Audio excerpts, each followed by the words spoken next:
Hello SGD, Sacred Geometry Decoded. I've just finished recording the video and I just want to put this at the beginning. So firstly, an apology. I originally had planned a scripted video and to do it a little bit more detail, hoping to be more concise and time consuming. It is a quite long video. It could be much shorter. I repeat certain themes. Some is necessary to be repeated. Others I could have, not necessary in there. So it is a long video. It's not the best planned one, and in the near future I'm going to put a PDF blog post essay together in regards to this, and that of course will be planned and not scripted. I'm not going to I might even make a video based on that script, but this information will be available. Again, my apologies, probably could have been a lot shorter, but that's how it is. Cheers and hope you enjoy. Hello SGD, Sacred Geometry Decoded. This will be the Great Baalbek Deception Part 2. You can find the link to Part 1 in the description. I was planning on making a video, a scripted video in regards to this. Instead, I'm going to post that as an essay, and with all the links and sources. You will find the links and sources that I'll be referring to in this particular video.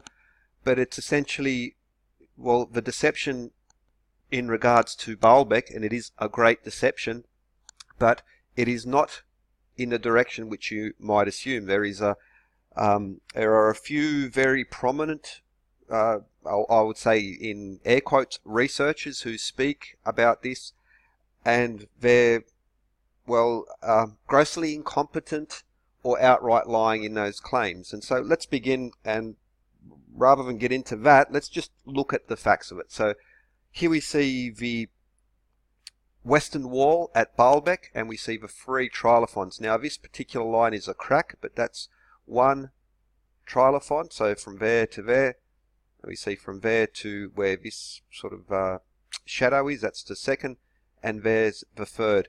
Now it's important that these Trilithons were moved. Okay, underneath we also have these three Trilithons, and then we have 7 of these supporting stones underneath. Okay, so there's just a outside view. Now here we see what could be a boy or a man, but what is, and what no one disputes, is that this was a monumental task. These remain, actually they're not the biggest.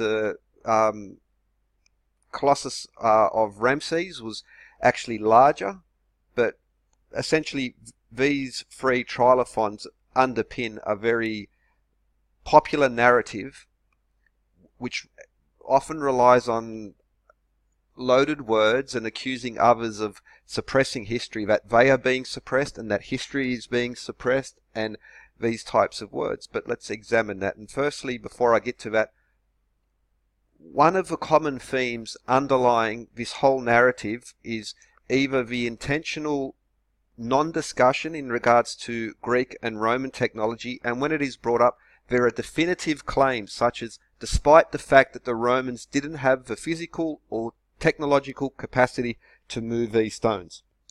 So before we get into the blue on the Trilithons, we see, and they specify, I repeat, this is not just some fringe parrot who's repeating other claims. These are claims that have been made by the leading independent researchers. And they not only claim that these 7 stones underneath could not be moved by Romans, they actually claim that the 60-ton column drums at the indisputable Roman temples which sit above this wall, they say that those 60-ton columns cannot be moved, could not be moved by Romans. But okay, so for instance, we see this one in yellow. We're looking at about 350 tons for these. This is the Lateran obelisk. It's called the Lateran obelisk because it's currently in Rome. It was originally 350 tons, now it's 330. It was re-erected in the 1500s, Pope V VI.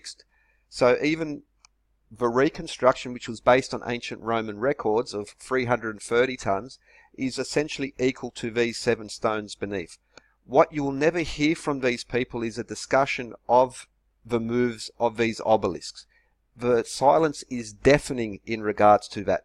they are actually suppressing this information. They are suppressing the works of Hieron, they are suppressing the works of Vitruvius, and yet they make definitive claims of fact that the Romans not only could not move this 350-ton stone, which they actually did better, and they moved it a massive distance, but it was again moved again in the 1500s, and at that time, because the bot had been destroyed, because it was seen as a pagan symbol in the earlier periods, and then it was re-erected by Pope Victus VI. Zero. The silence is deafening in regards to, now for instance, the Roman architect, engineer Vitruvius and Hieron in their texts not only describe the principle, the machines of lifting, they describe an elaborate understanding of the principles of lifting, and so that they could apply that same technology to any method, not just copying an older machine, but also understanding the principles from which they could tailor make a machine to do this particular job.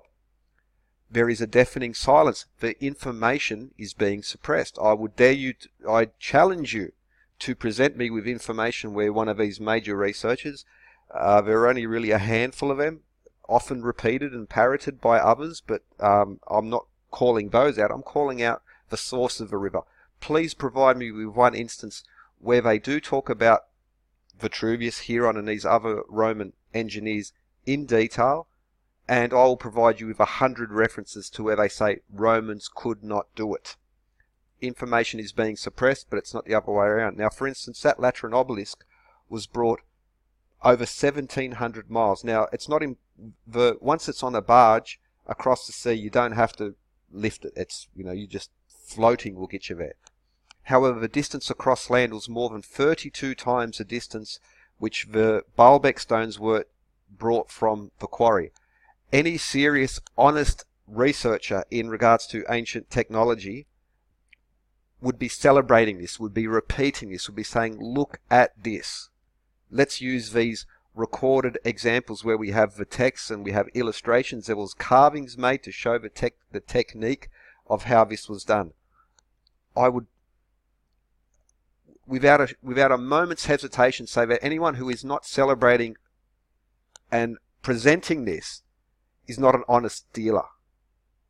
And I would challenge anyone to make an argument against this. Why is there a deafening silence in regards to these features? But that's not the presentation for the moment, because I'm not claiming the Romans did this. It's undisputable that they could have done that, but that's for something in the future. I'm not saying that they did, but anyone who says that they could not is either deceptive in that they're making allegations that they're making claims that they've done research which they clearly have not done, or they have done the research and they're lying about it to suppress these truths and to dumb people down and to suppress history and to manipulate history for their own profit. And again, I would challenge anyone to say, why is this not spoken of? And there's only a handful of people leading this argument, so I don't have to name them. You know who they are. And if you want to keep defending them, well, good on you. But, well, there's no defense for it. So the Romans could have moved these 7 lower stones, and they would only have to double up that technology. They would only have to use 2 lifting towers to move the Trilithons. But that's a separate point for the moment. Now, let's get back to the Trilithons, and let's work on the assumption that it was pre-Roman. There is no evidence to say that these Trilithon stones were definitively moved by the Romans. I'm not claiming that. But okay, so let's go forward. Now, here's one of the, and I've even taken a screen, just do a YouTube search. It would take 40,000 men to move the Trilithons at Baalbek.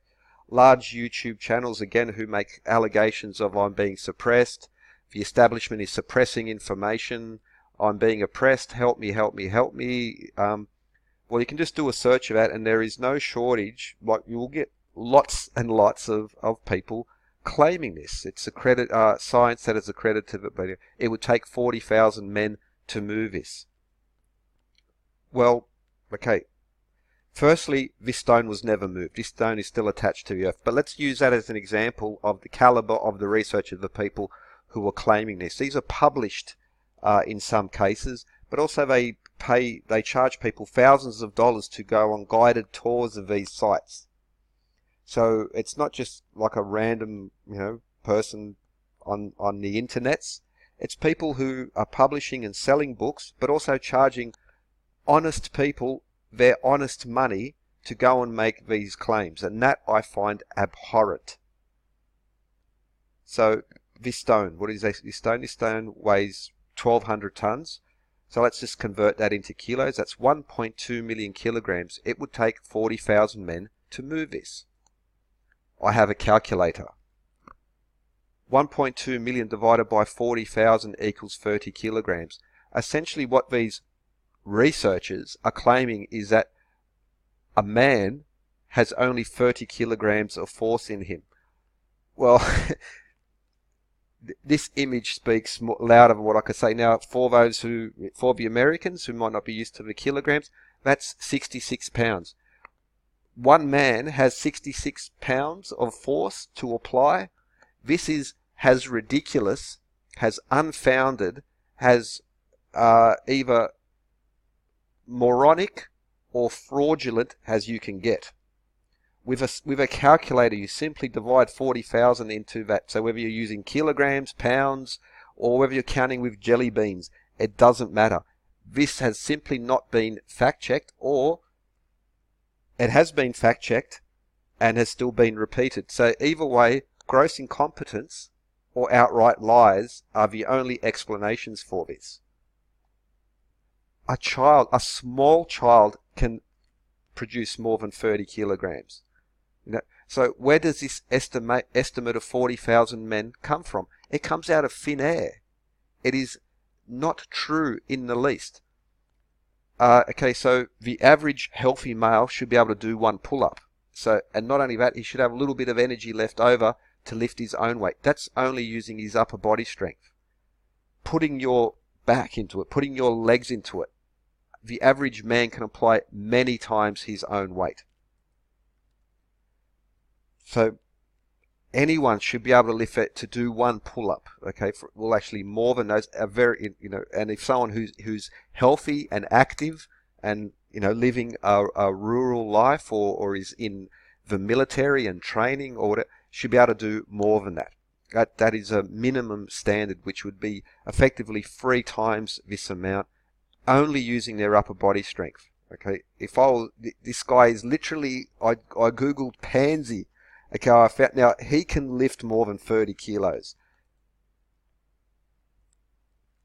Any healthy male, even modern males who spend most of their time sitting down and not particularly active or athletic, can apply a force many times their own weight, and that is many times 30 kilograms. Also, they can use their brain. Now, I'm going to put some links to Wally Wallington, because I myself, okay, I've been accused of many things. All right, now I'm being jest here, but I have never been accused of being particularly strong. I would, just with my body and my legs and my back, would regularly apply more than 300 kilograms of force in there, and I am not a strong person.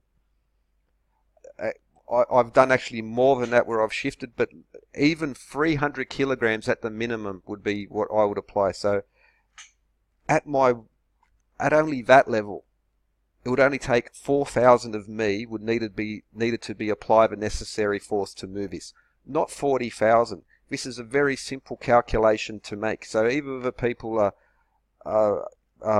I don't know. I cannot explain how this came to be. I cannot explain how people who profit from this could repeat this claim. It is thoroughly false. It is actually ridiculous. It is cringe and embarrassing that they would say this, and gross incompetence or lies. So that's also assuming, firstly, that the ancients weren't particularly strong, or that they were inactive as what I am, but it's also assuming that they were simple-minded fools who couldn't operate a lever, they couldn't build a simple frame, they couldn't tie a simple hitch knot, which is essential in sailing technology, to make a very simple compound pulley system. From a single piece of rope, a hitch knot, trucker's hitch, is a compound pulley system, and it allows you to apply many times your own weight. So even 4,000 men is built on an assumption that these people were dim-witted and that they could not even use a stick to make a lever. So the accusations that the orthodox or the mainstream view, it treats the ancients as simple-minded, unsophisticated people, is patently false, and the only people who could be accused of saying such a thing are actually those who promote and sell this malarkey. And that's what it is. It's baloney, it's rubbish, it's untested, it's unresearched, it's unfact-checked. There is no basis of truth at all in any of these claims. So it is those who say it is impossible to move the Trilithons at Baalbek who are portraying the ancient people as weak or stupid. They claim the other side is doing it. They are guilty of it. There is no way around this. This is a fact. In short, it is those who claim oppression, it is those who claim suppression, other ones, and the ones who claim that the orthodox standard view and that everyone else is assuming that these ancient people were weak and stupid. Their argument is actually based on this principle. It is not, careful when you make an accusation, you open yourself to those accusations, and it actually runs the other way. The great Baalbek deception is not in one direction, it's in the other direction. So there we see the stone of a pregnant woman, sometimes called the stone of a pregnant mother. We can also see the rest of the quarry site. We'll get to that, but it's also, again, this stone was never moved. It's still attached to the earth. Now these other largest blocks ever carved, well, strictly speaking, they were the largest blocks ever partially carved. Now then, at that point you could go to Yangshan quarry in China and say, well, they were partially cut stones and they're many times larger, and how were they going to be moved? Well, the important question is because this still attached to the earth, this stone was never moved. These larger one found next to it, so that's 1,200, next to it 1,600 ton.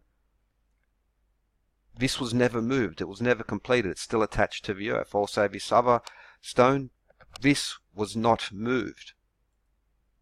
You cannot use unmoved stones as evidence of ancient lifting high technology. You cannot do that.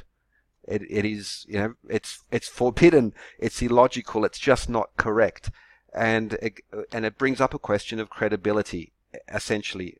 How can you use something that was never moved as an example of things that were moved? We don't know the intention of what it finally was. We don't know that they decided, well, maybe it's too big. Maybe we're going to split it up. We don't know these things, and so you simply cannot use these as examples.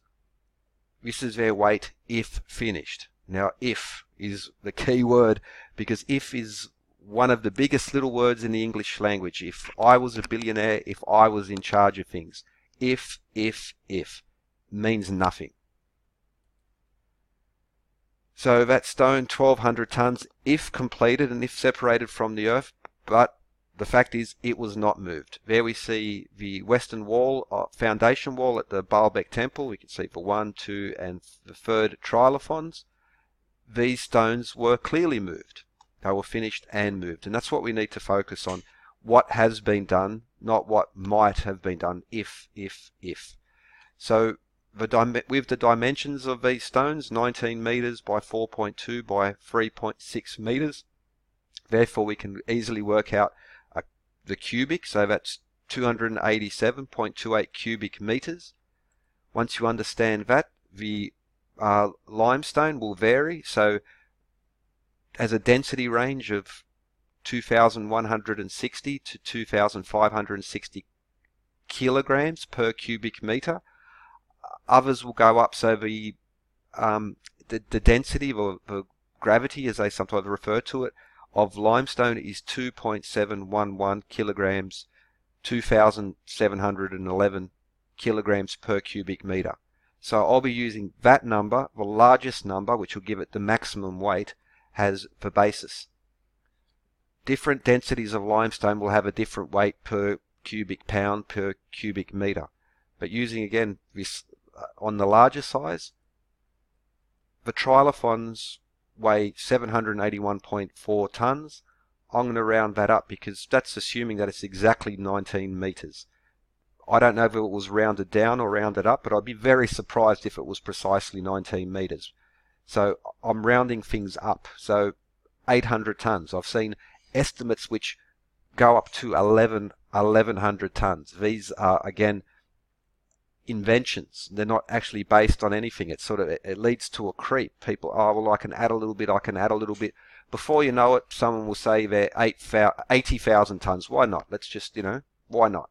But the fact is, you've got to got to keep relevant. So now these photos, because that's not in scale. So I'll put a little bit closer in scale so you can see. So the trilithons that were moved are a monumental, they are megalithic by any definition.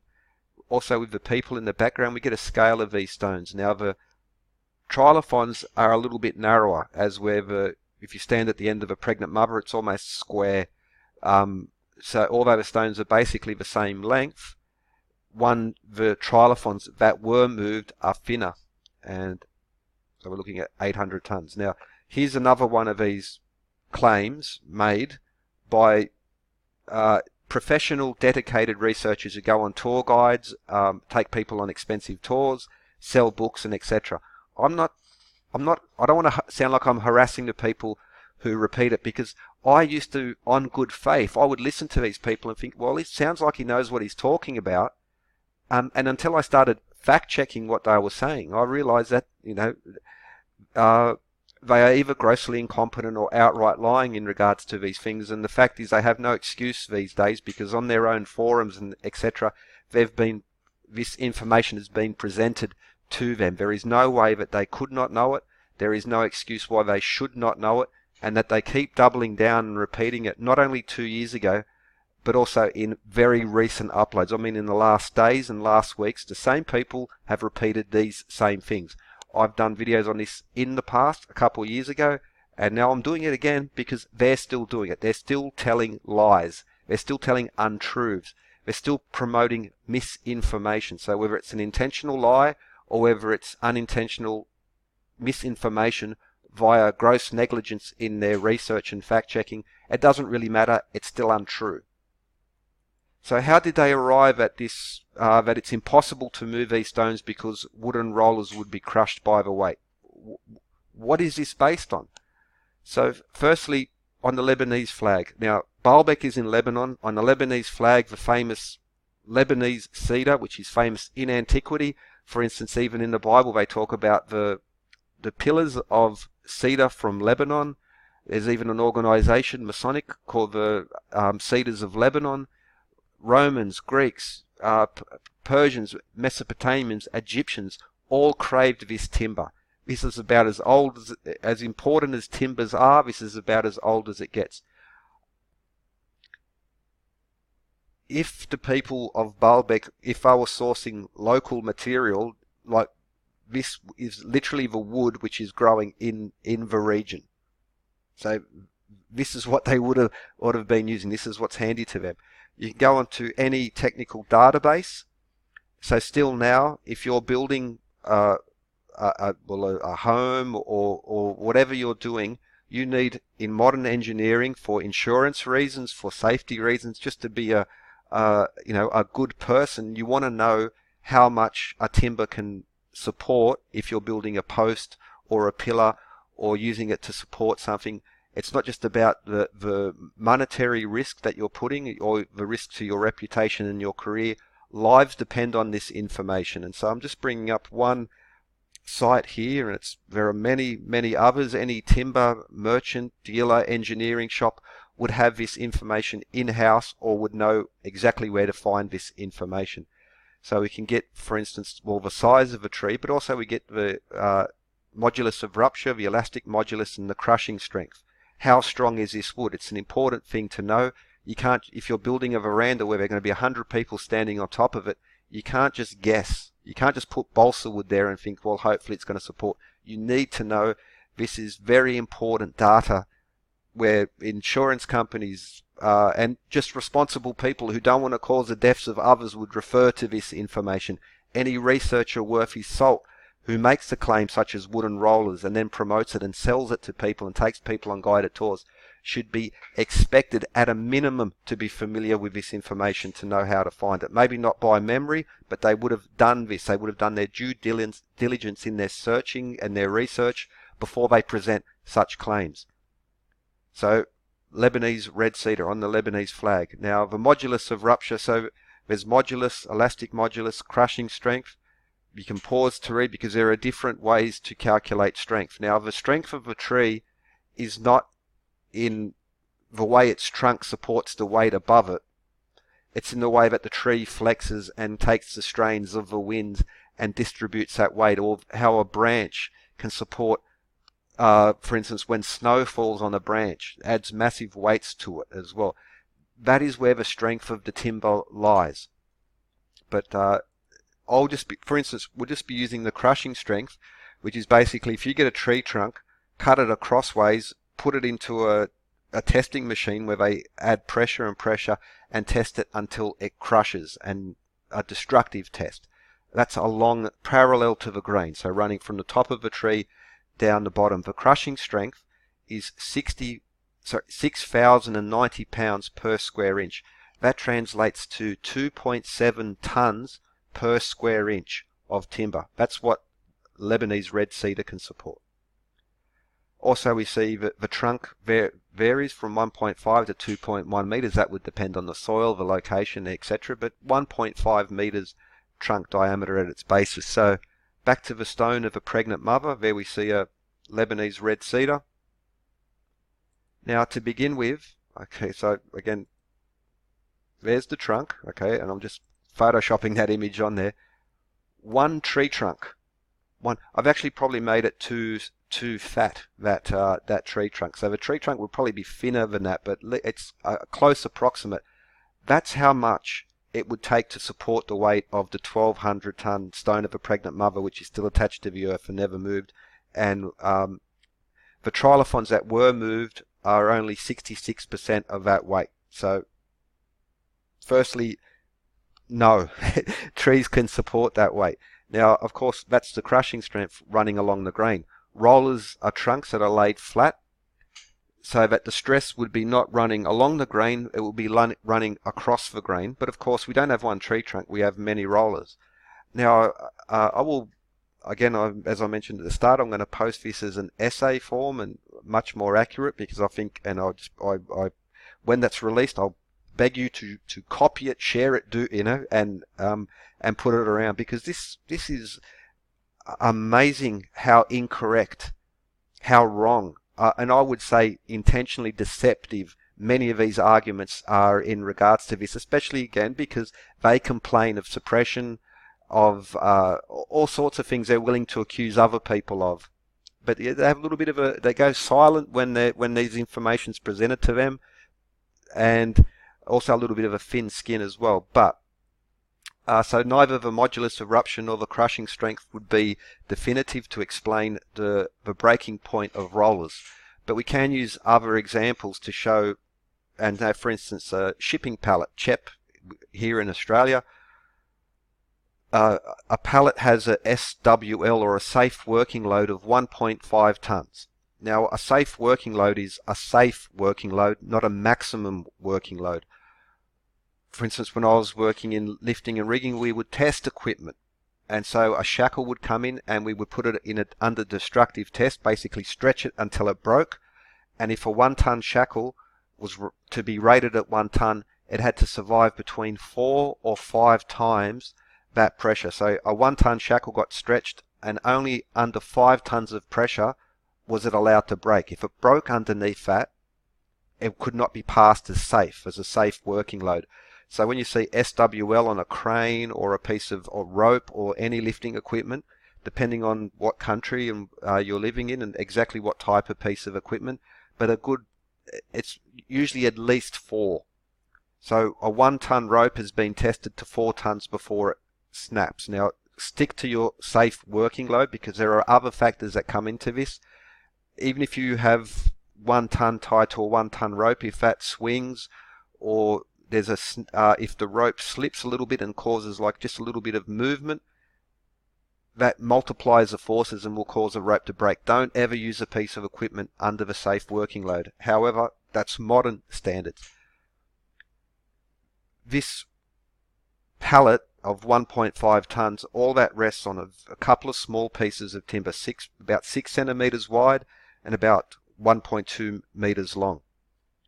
That's where all the weight would be rested upon that, and it's at least been able to carry 6 tons before it collapses. So that would be one example, but not the only one. Mighty ships, now they'll tend to use an engineered steel frame or a cradle, but in the past, timber, essentially railway sleepers, were used to support these mighty ships and put them in the slipway. They weigh many, many times the Trilithons at Baalbek. Historically and even currently, timber can support those weights even across the grain.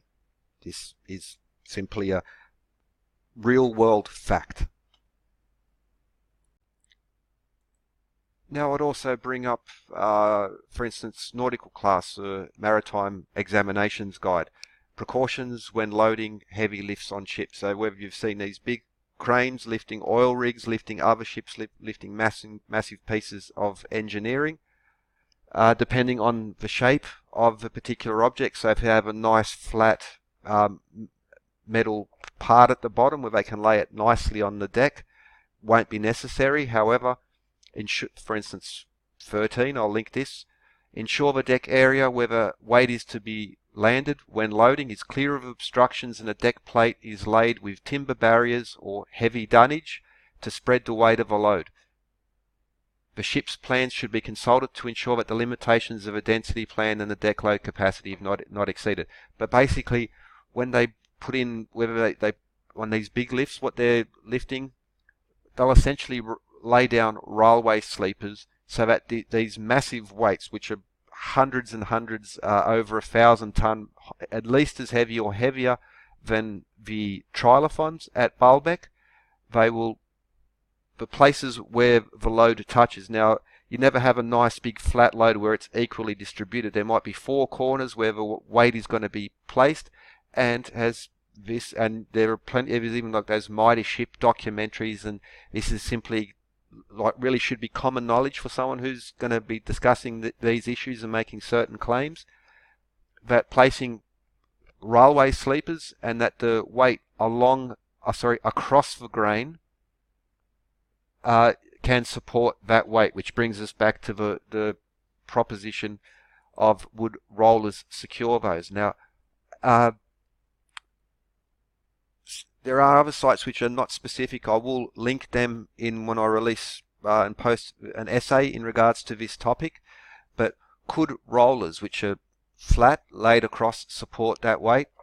I cannot give you an exact number of the minimum, because the crushing strength along the grain versus the crushing strength across the grain is something which I haven't found a very reliable source on.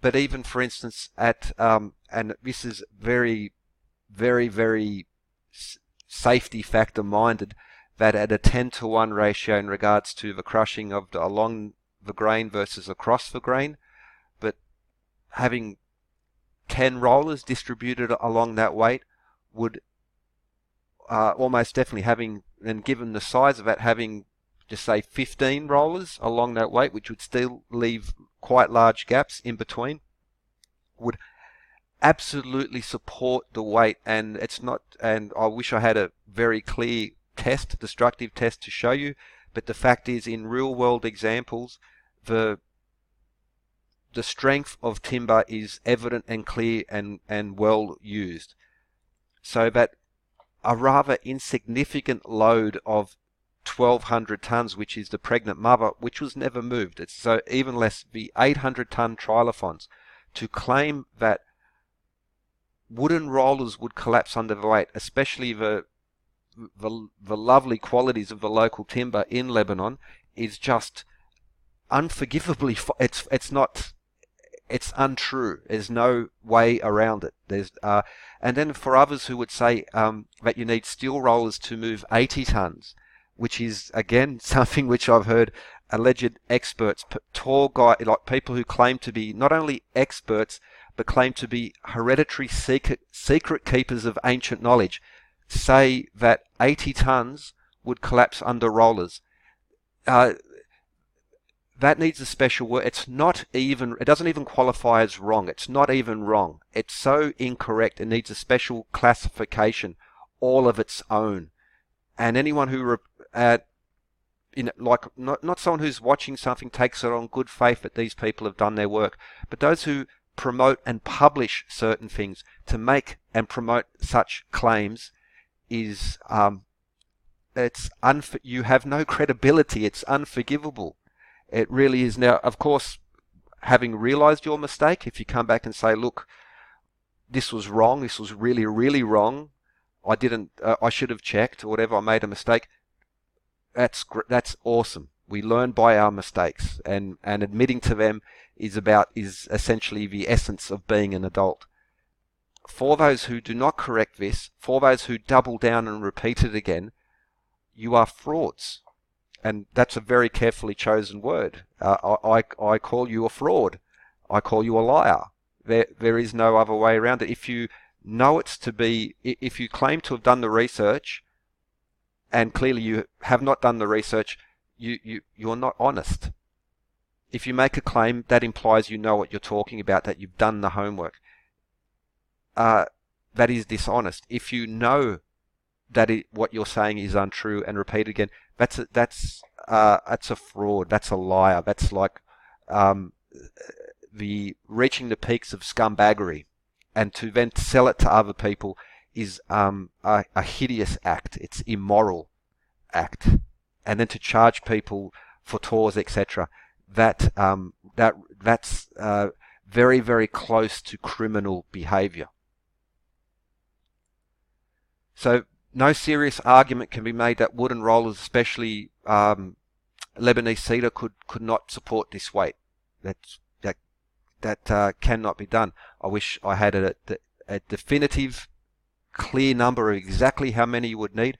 But it's also important to note that because the strength of a tree, like for instance in the elastic modulus and modulus of rupture, which is at least double, and sometimes like elastic modulus 1.5 million tons, but that's to do with the ability for a tree to bend and sway and stretch, etc. But a roller acts very much like a column in that, because of the fibers, the way the tree's joined together, the way it's designed so it doesn't snap in a wind, it distributes the weight around the roller and delivers it into the earth. A roller is very, very strong. A Lebanese, now maybe not balsa wood, but Lebanese cedar roller, or any cedar, or ash, or any other significant quality wood which has been famed since antiquity because of its strength, as well as its aroma and its other qualities. It's rather beautiful looking wood as well. No, simply no. This is just not true, that rollers. And again, this is about as accurate as the claim that it would take 40,000 men to move that particular stone, which again, so a man's only worth 30 kilos of force.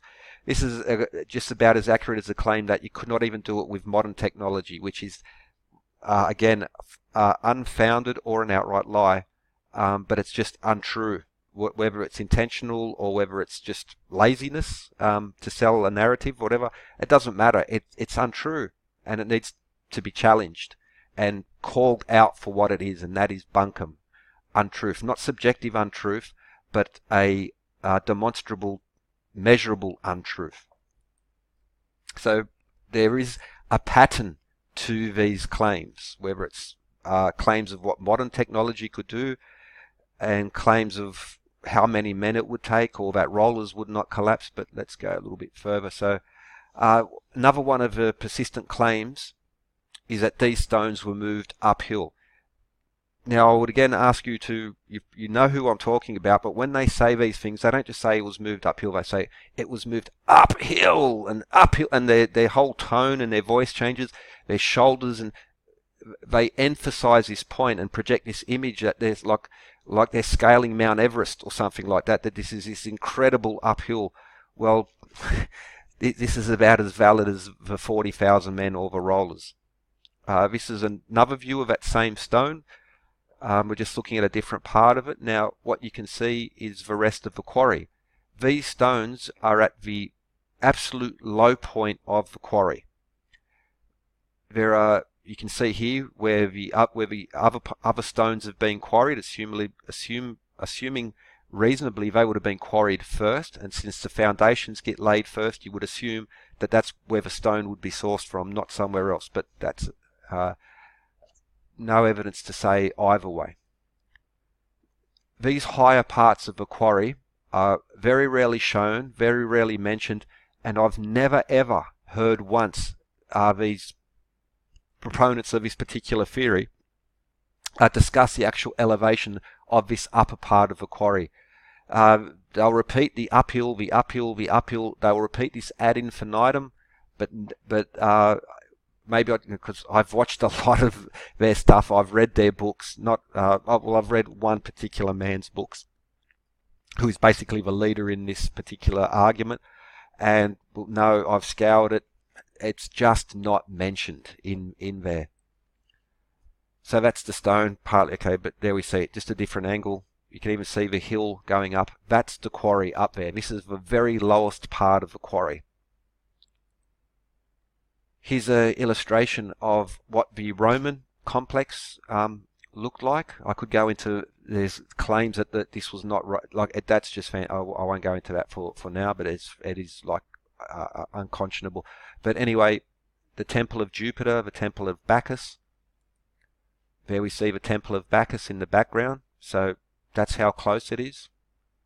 And there we see the remains of the temple of Jupiter. Notice that the temple of Jupiter is built on a higher platform than the temple of Bacchus.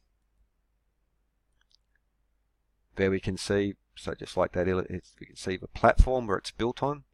Now we also have these large stones here, which are about 600 ton, but they're not as heavy as a trilithon. So once you explain the trilithon, those are just not an issue at all.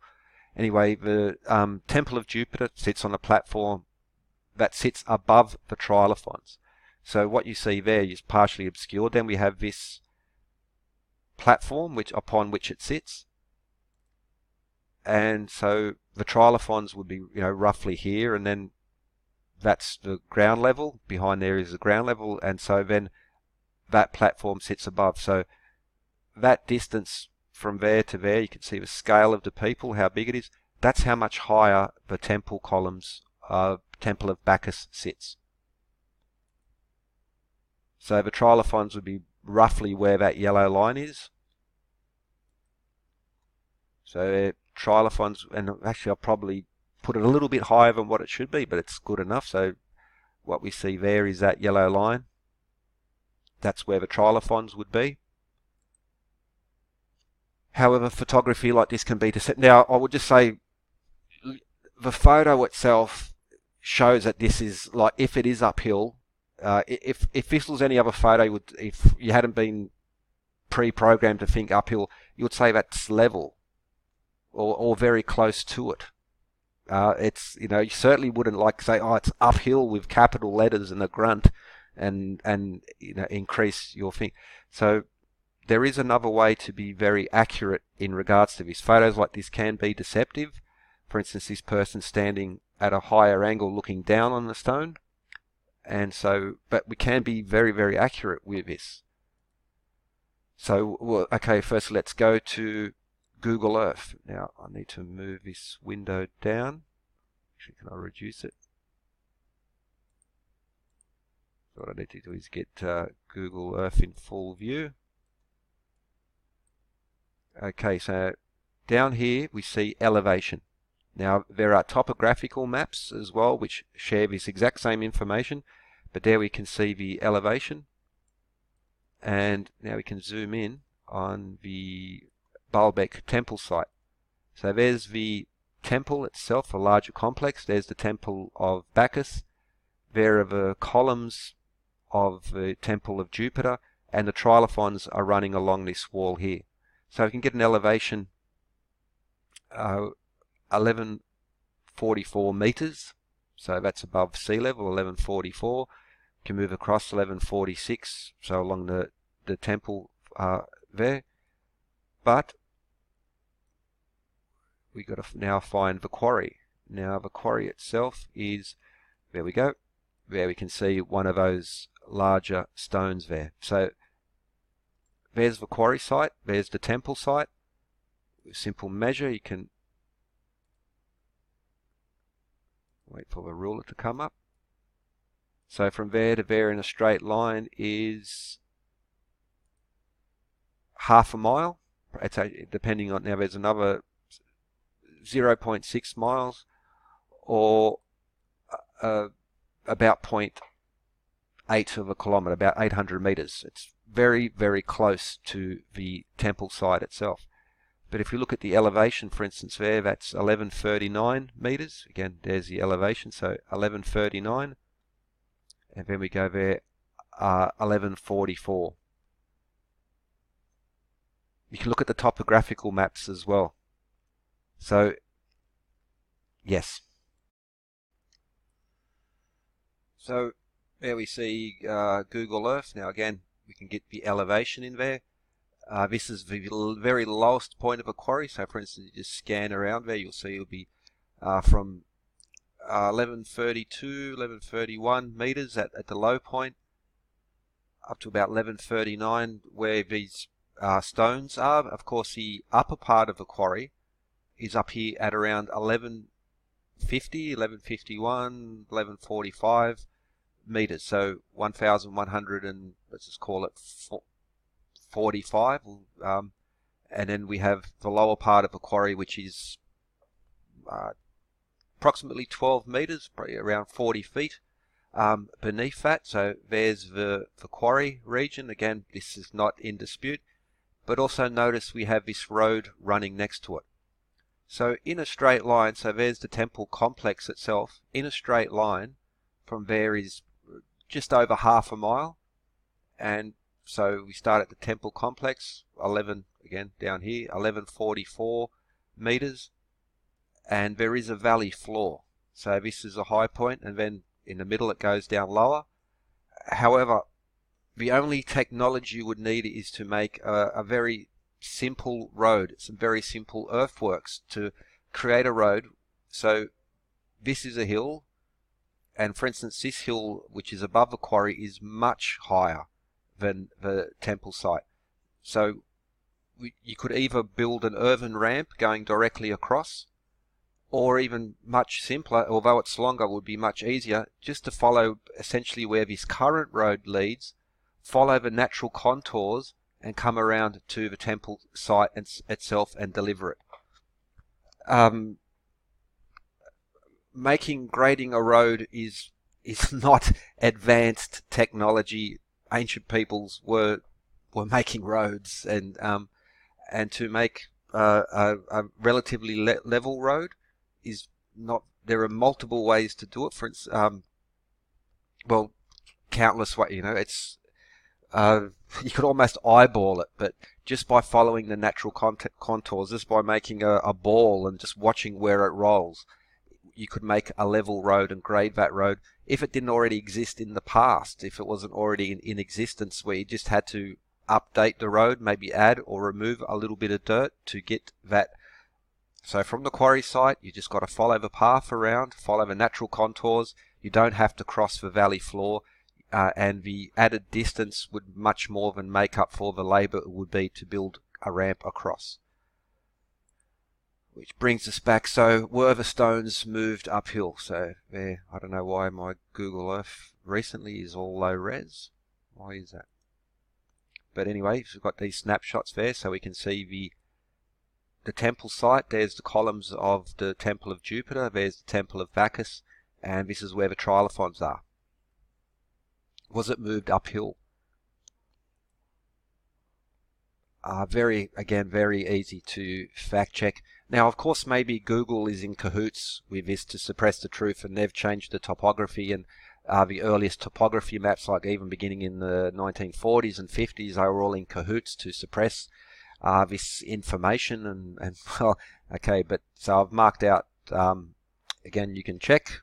We just showed you how on Google Earth. So there we see the elevations, and so even where the right next to where those unfinished blocks are, if they come from that position, if the stones for the Trilithons, given that they're on the foundation, presumably they would have been laid first, and could have just as easily come from the upper part of a quarry, which is level to that position. Following the natural contours, you could just make a very level road to that position. Even if they come from this slowest position, and these stones will not move. But let's say the trilithons come from where the unfinished stones are. They're between 15 to 6 meters below that distance. So depending, just say between 50 and 20 feet. This is the worst case scenario that they come from there, but again, as we see this part of a quarry wall, this particular stone is only 6 meters below the temple site, and that part of the quarry is essentially level to the quarry. There are parts of the quarry which are above the final temple site. The stones could very well have come downhill. To state that they categorically came uphill is based on that presumably exactly where they come from. We know they come from the quarry. The quarry is above, equal to, and below the final temple site. So it possibly could have been uphill, and just as reasonably could have come downhill to those temple sites. For instance, the higher parts of a quarry are higher than the temple site that you would need to get delivered to. There I've just traced out a way where the natural contours of the ground give you essentially a flat road to bring you to the site. And now, if they built an embankment across, or whether they graded out a road, another common argument that is presented is that the earth embankment would collapse underneath. I've heard this. I don't personally go for the ramp hypothesis at the pyramid, but I also hear that the ramp would collapse under its own weight. There are things called hills and ridges which are just piled up earth, and they are all across the world. There are millions, if not billions, of them across the earth. They're naturally formed.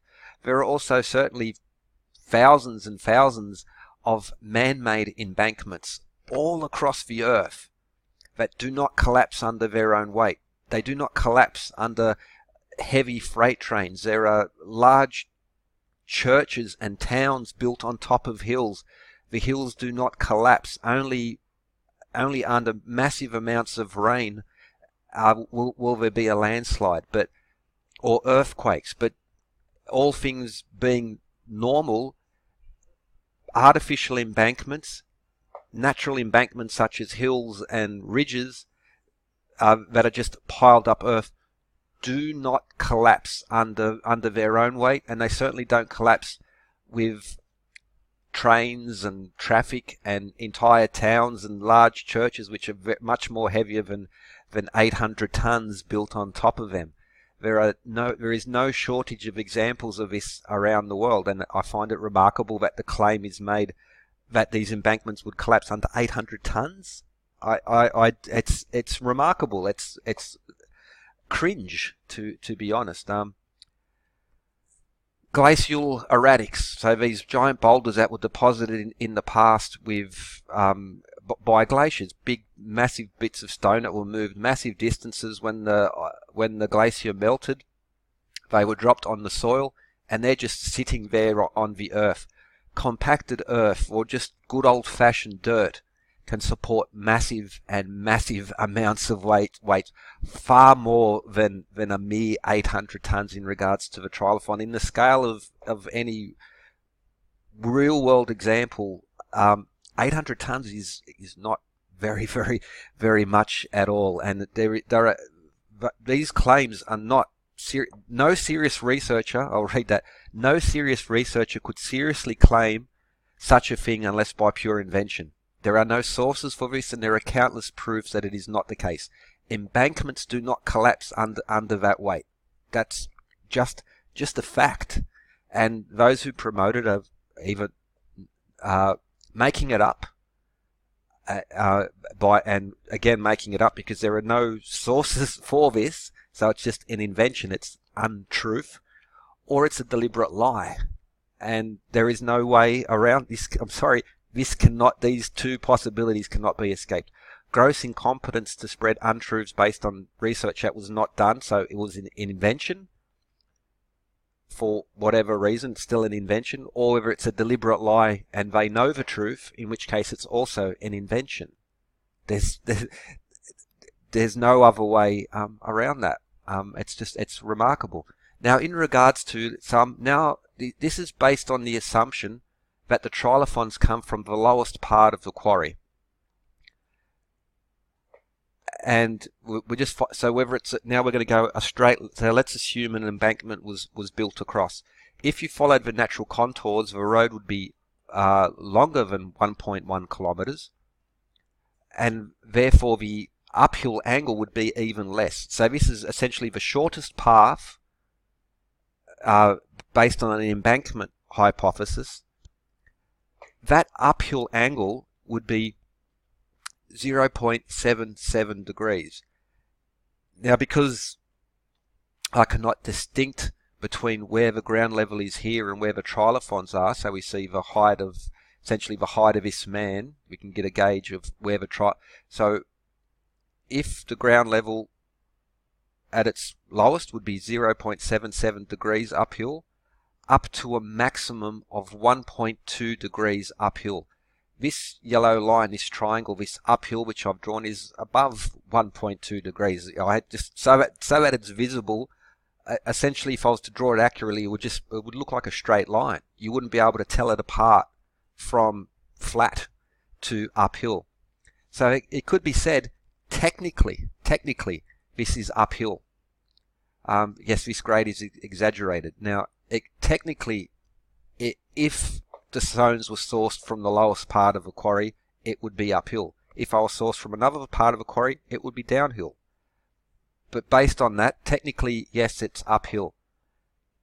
I have to concede that. But to capitalize uphill and to say it's uphill, now, an inclined plane, mechanical advantage, firstly, by any reasonable definition, 0.77 to 1.2 degrees is flat. To be now, based on the laws of physics, an inclined plane, the amount of effort which would be added to that, so the difference between moving it on flat ground and moving it up this ever tiny minuscule angle, it's effectively zero. Now,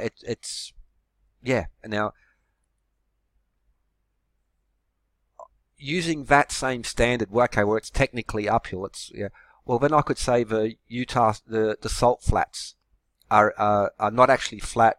I could say they should be called the Utah salt uphills, because it's not perfectly flat. Your normal road is graded so that the middle is a little bit higher than the outside of a road, so that water drains off into the gutters rather than pooling in the middle. By that same definition of uphill, your normal road or highway is more uphill than the uphill struggle to get the stones up there. That's what we're like. If I'm saying walk across the street, I don't say, careful, it's uphill, pack a lunch. You're going to need extra energy to get up there. But that's what they're asking you to believe when they propose this uphill argument. It is ridiculous.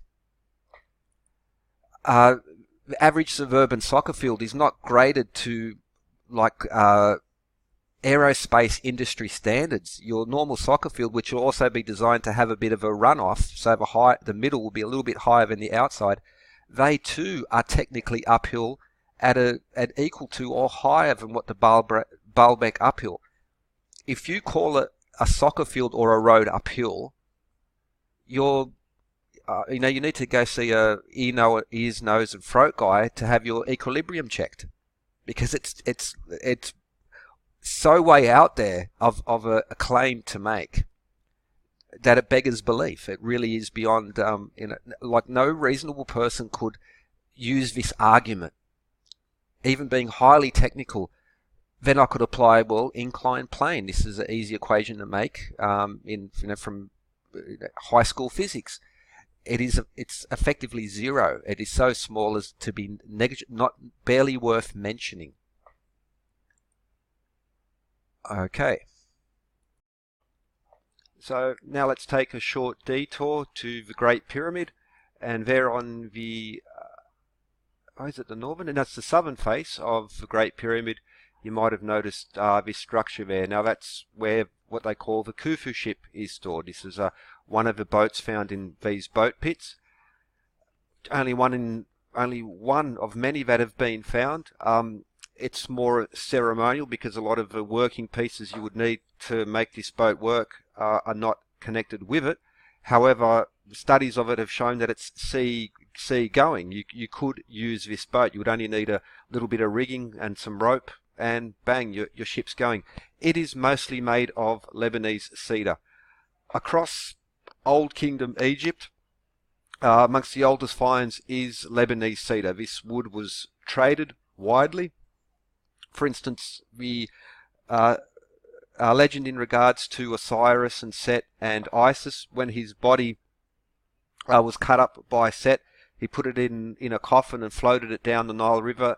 It, according to one version, drifted up the Mediterranean, and where is now Lebanon, Byblos, was where the coffin was found, and there Isis and Hathor got the body back and put Isis's thing back. But what I'm saying is that even very old period, the trade in Lebanese cedar was quite expansive and wide and broad.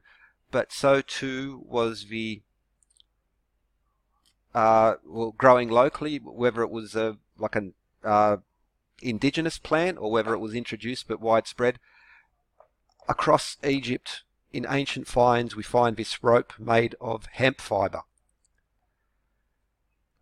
Tomb of QY, I'm not sure, but what we have, again, Old Kingdom, and we have these depictions of sailing boats. So we have more ceremonial boats, we have bits and pieces of older boats, but we also have pictures of these boats sailing, and of course, because they would, like even again in the old records, they would sail up and down the Nile on a barge in the Red Sea. They would sail and trade. They were trading up along the Mediterranean in the north of Egypt, up into presumably Cyprus, but definitely into what current day Israel and Lebanon. And it's important because the ships, although rather simplistic depictions, they do show the rigging of the ship. If you don't know how to rig a ship, you're not sailing. That's just a fact of physics. You need to be able to do certain things and master certain skills to make a sailboat of any size with a mast, and the rope here shows examples of that, and because we can compare that directly to any sailing ship afterwards, right up until the end of the era of sail. These have been constants across time. This is in a cave on the Red Sea coast.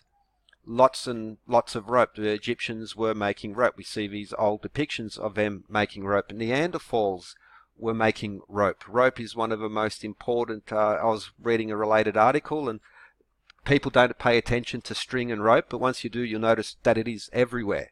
It's one of the first most important inventions of hominids, is to make string.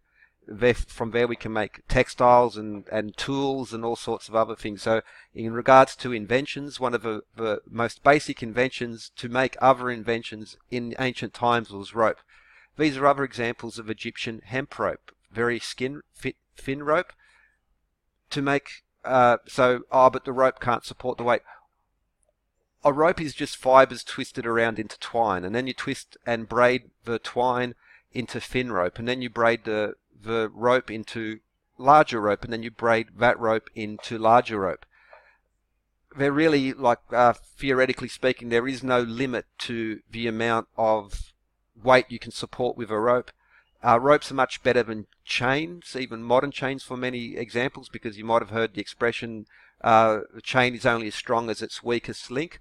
So that's why still if you're towing a large ship or a barge, not very clever idea to use sail. They'll use modern synthetic ropes, but up until those time that those ropes were invented, they were using hemp rope. So even we'll have a look at that in a moment.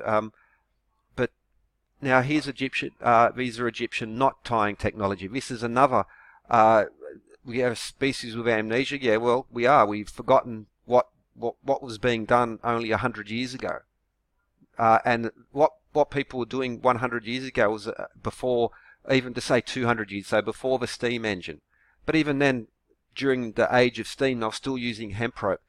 These are ancient. That goes back to the prehistory. We find artifacts in sites where people were making this. It's just that is a fact. Everyone on every side acknowledges that. That's not in dispute. But we find these ancient Egyptian, and so they show they're examples of knot tying technology. The type of knot and rigging gear you need for a sail ship. So these are very important finds, especially in regards to any heavy lifting technology. Ancient heavy technique. They're smoking guns in regards to that fact. Now, you look at the old pictures of the old hemp rope and rope manufacture. Now rope gets quite fat. Now, I'll link in the description. There's a great short newsreel from World War II called "Hemp for Victory," when because hemp marijuana had already been banned.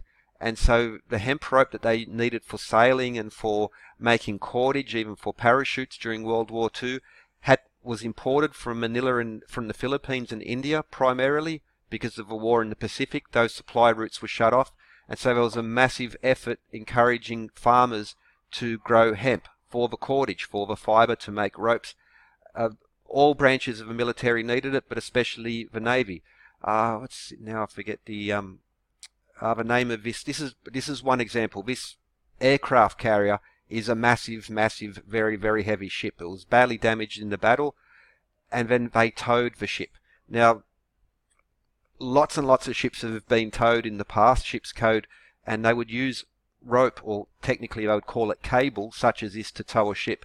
It's not just the weight of the ship that you have to manage with these particular ropes. As the ship which is towing in front accelerates down a wave and the ship that's being towed decelerates up the wave, that rope gets stretched, and the forces are magnified far beyond than just what the ship being towed is applying to there. So hemp rope is simply a fact, is hugely strong, massively strong. I'll link, there's no shortage of papers on there. I'll link this one in here as well, where they talk about hemp fibre. Now, it's actually the thin hemp branches, when long skinny hemp branches actually have the strongest fibre. And of course, that's even mentioned in that newsreel, Hemp for Victory. But hemp fibre is tremendously strong. This, again, is just a fact. It's undeniable. So ships needed hemp rope, and before more modern developments, it's always been hemp rope.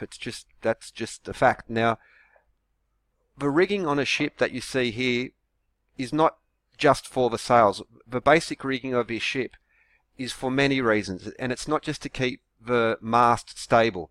It's actually to keep the ship together. So now, if you imagine the waves coming up and down a boat, every time the bow of the boat passes over the wave, it's floating there now in mid-air. The forces of gravity are pulling that boat down. They want to snap it in two.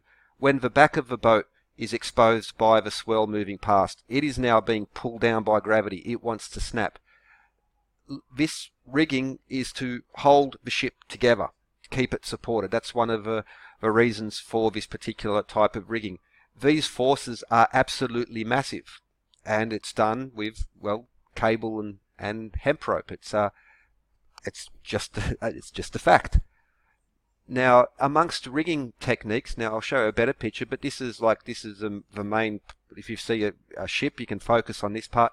It's this rigging which is the most important, because it's the clearest evidence of what I'll be showing. Now, we also have here, I'll link some how-to videos in the description. What's called a trucker's hitch is one of the terms for it. This knot with a single piece of rope is a magic anti-gravity technique. It's very ancient. It's essential. It's used in ancient shipping. There are even pictures dating back to Roman times that are showing it. And even though there's not clear pictures prior to that, the the physics demands that these things be applied. To tighten these cables and to tighten and adjust sails, a crew does not have anywhere near the amount of force to do that. Sail would be impossible without mechanical advantage. So therefore, every sailing ship had to have lost high technology to operate, and yet ships after, have been operating quite well. The same exact ships that they depict in the past have been operating quite well without those.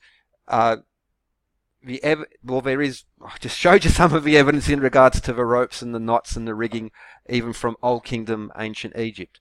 But this is a hitch knot, and I'll put the links in there, but we'll have some looks. What's going on there? Okay, now here's another view of the rigging. So basically this frame here we see there, one of the most important parts of a ship. Now, this is a large ship, of course, large sail, but exactly the same thing happens. It's just scaled down, but a larger ship has a larger crew. The forces on the mast, on the rigging, are absolutely tremendous when the wind is blowing. They drag a ship at speed through water. Those, I could put up a whole bunch of equations and calculations to show you just how much those forces are.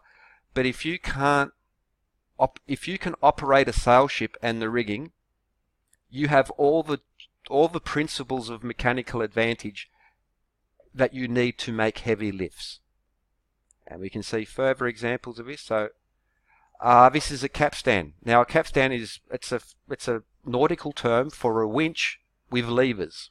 Give me a lever and a place to set it, and give me a lever, as Archimedes is quoted as saying, give me a lever long enough and a place to set it, and I shall move the earth. Again, this is like so proven that anyone who doubts these principles and says, well, I need to see it done, I'm sorry, but you're not capable of understanding the issues at hand. If you need to physically see it done with your eyes, well, there is no shortage. Like, people are doing it all the time. This is so common, so mundane. To challenge it is to challenge reason. I'm sorry, but if you need to see that, you're not capable of understanding the issues and shouldn't be criticizing or critiquing anything because you're just out of your depth. I'm sorry, that's the fact.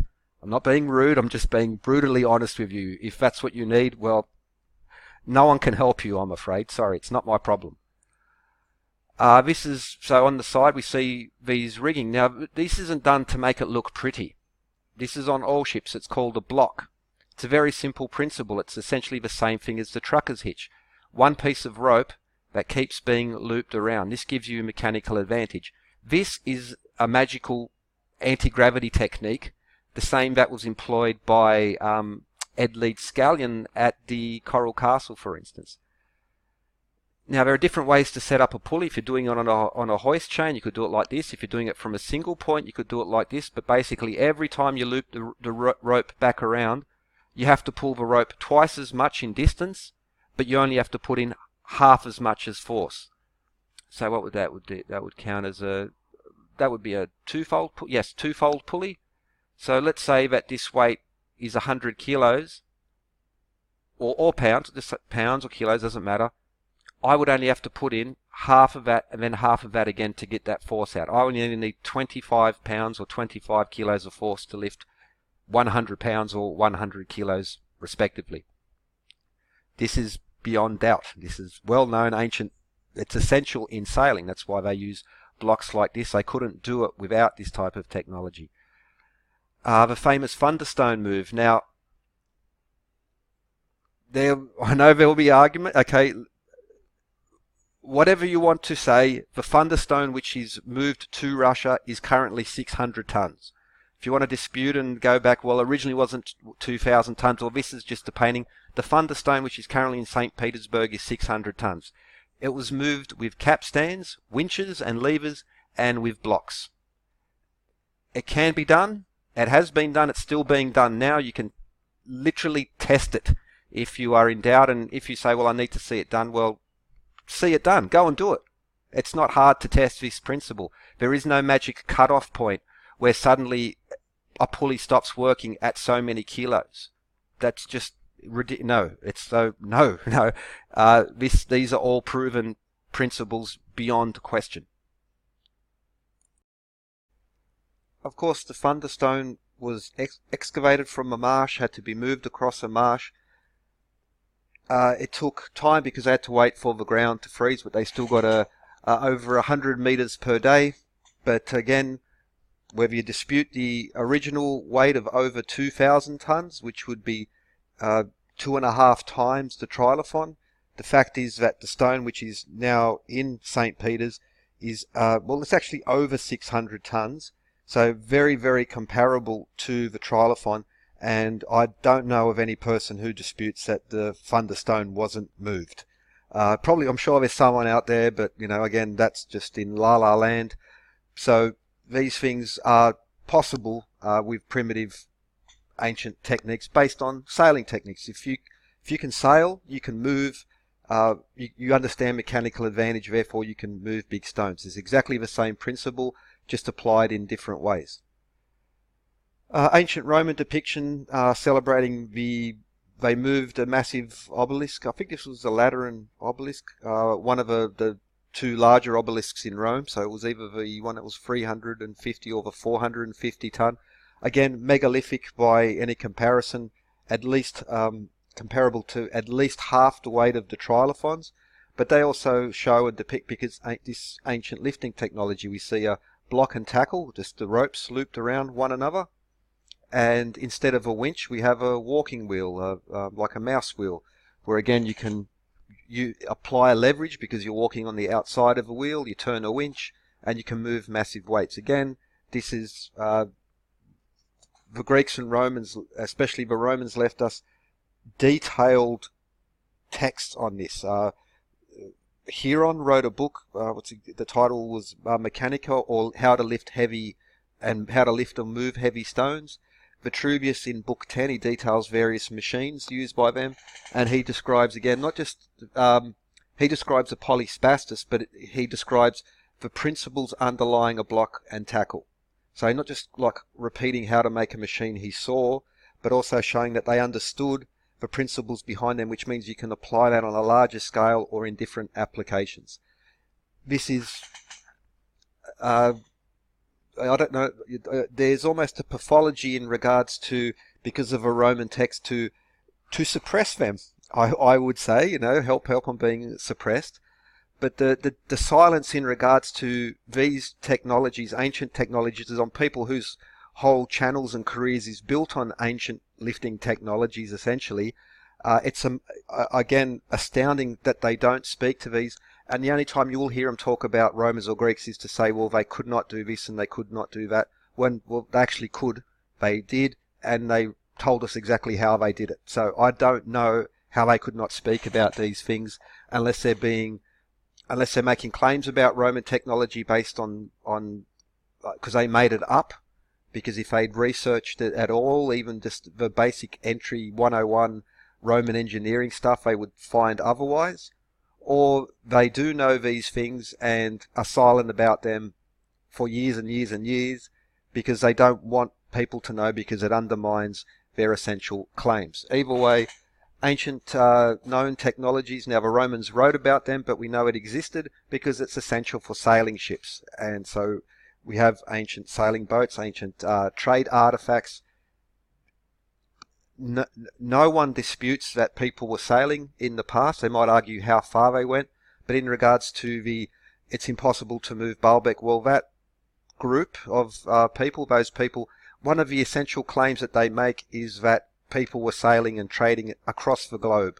So they're locked into the sailing portion of that. They cannot extract themselves from that, and in this sailing technology lies the essential element in regards to the materials needed to make sails and sailboats, and the technology techniques needed to require to manage them. So that you've locked yourself into that. You know, now you need to extract yourself from that and say, well, they didn't sail, or that they had a yet as an unknown, unprovable, unevidenced technology of flying, or or they had combustion engines or something to, well, either way, if you can sail, you can move. This is a fact.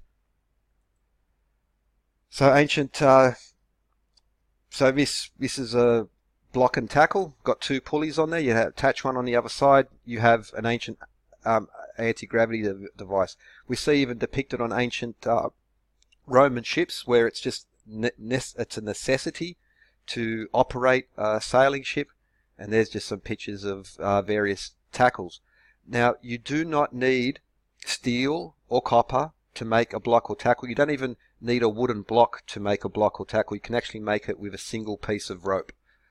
I should have stored I got pictures elsewhere, but now because I've overlaid that, but you can still see at the base here, Ed Leeds Scaldon. The photos and the videos of him show him using an off-the-shelf chain block to move his blocks. At the time that he existed or was alive and constructing, the technology to move 40-ton stones, which people marvel at over how did he move 40-ton stones, that was available at any hardware or engineering shop at the time and had been since before his birth. There is no mystery in regards to the Coral Castle move. We see, firstly, anyone at that time could go and buy it, and I don't know how these mystery people promote, because this is not just a fact that this was off-the-shelf, commercially, publicly available technology at the time, and we actually have photos of him doing it. And you can make a block like that. That's the old-fashioned sailing block. So we saw there. This is an ancient anti-gravity technique. All you got to do is take a single piece of rope and loop it through. But you don't even need a wooden block, which, let's assume that ancient people couldn't make a wooden block. You can make it with a single piece of rope. It's called knot tying. It's a trucker's hitch. Very, very important tool. Essentially, I think everyone should learn this, because it could actually say if you're in a position where you need to pull someone out of a life-threatening position and you don't have the strength to do it because they're much larger, you should know how to tie a trucker's hitch, assuming you've got, now not many people are going to carry the rope with them, but if you did have rope, you could possibly save people's lives. You can pull your car out of a bog on your own with a trucker's hitch. Now that's a single trucker's hitch. Each time you add a loop, so again you don't even need to do that particular knot, you just tie the knot around and make a loop. Each time you loop the rope back and through, it halves the energy you need to put in to make a lift. So they're showing that there with a pulley, but this trucker's hitch is exactly what's happening here. And so as you see, to lift 20 pounds, you only need to add 10 pounds of force to it. If you loop it around once more, you only need to add 5 pounds. Loop it around once more, you only need 2.5 pounds to lift 20 pounds. This is a proven, ancient, known principle that is so important. And in regards to amnesia regarding technologies, well, that's it there, and it's remarkable that it's just not spoken about by professionals. So a trucker's hitch is just a compound pulley. Now we have different. Each time you loop the rope around, you reduce the energy needed. So each time you wind the rope around, you double the length required to pull, but you halve the weight, halve the effort required. So a 1 ton becomes half a ton, loop it again, it's a 1/4 ton, loop it again, 125 kilos, loop it again, 62.5 kilos. That is a force that even a child could pull. So a child can, just with a very simple compound pulley system, could very easily lift 1 ton. This is fact, and an ancient fact, for matter of fact. Now I'll link a couple of videos such as this where they show you how to tie a trucker's hitch. Nowadays we would, I was in the game, we sold these like dogs and straps, but with a rope, not too long ago, these sorts of things were rather expensive or not commercially available, and to tie down a heavy load, even a big strong trucker can't pull a rope tight enough to tie down, safely secure a load. That's why they used a trucker's hitch. It's a compound pulley with a single piece of rope. These blocks are compound pulleys. Each time the rope loops around once more, you halve the effort needed to put in there. You're not making a sail ship if you don't have basic understanding such as levers and compound pulleys, trucker's hitch, such as this. It's just not going to happen. Ancient sail, so to make rigging such as these, you can't just tie a random knot and then tie a knot to the top of the mast to keep the mast stiff. The rope is going to be loose. You need to tighten the rope, and as rope stretches over time, you need to be able to retighten the rope while you're sailing. You cannot do that with a small crew. You need to have a crew which is applying mechanical advantage. This is ancient knowledge. It just is, and there is no escaping it. And again, ancient examples of rope tying rigging techniques which would be able to use and applied to make such things. So the lost art of knot tying, it's more than, it's very, very important. It was a very, very important skill, and if you don't have your mobile phone and access, you can't call in help or get a crane, or with a piece of rope, you know how to use it properly, you can do remarkable things. And the ancients did remarkable things with rope and wood. So we do have amnesia. We've forgotten what the ancients knew, even though they've left us for records. This is the amnesia that's most disturbing to me. I generally agree with philosophy. We need to re-examine our ancient history and not be so condescending towards the ancients in regards to certain features. But I believe that those are very condescending towards ancient people when they say that they had not the materials to do these things, or they had not the technology to do these things. This is just not true. I'll link the paper in there. This is an example of one of the propositions in regards to how to lift the Trilithons at Baalbek. So we have, I'll link the video I put up recently in regards to different types of cranes and what modern technology can do. But this is a hoist crane. When people think of a crane, they think of a long extended arm out there. If you want to do a heavy lift, you do it with a hoist crane such as these. Earlier I've shown, and again, fact, not to be doubted, it's just a fact, that Lebanese cedar can support this weight. I'll show the links in there. It is just a fact that hemp rope is strong enough to have moved and lifted these Trilithons. Now in this paper, what he does show is that they're using a Lewis. Now a Lewis would require, well, you could do it with copper, not necessarily iron, but you don't even need this Lewis to lift. Now ancient technique, like from the Romans, where they would use a Lewis. Can I move this over? It's just basically a wedge, and you put the wedge in, and the more you pull on it, the tighter the wedge gets, the stronger the hold. You don't need a Lewis to do that. Calipers wouldn't be nowhere near strong enough to do it. The most simple and efficient and ancient and widespread technique to lift stones was to use what's called a handling boss or a lifting boss. It just works. It's the most efficient, elegant way of doing it.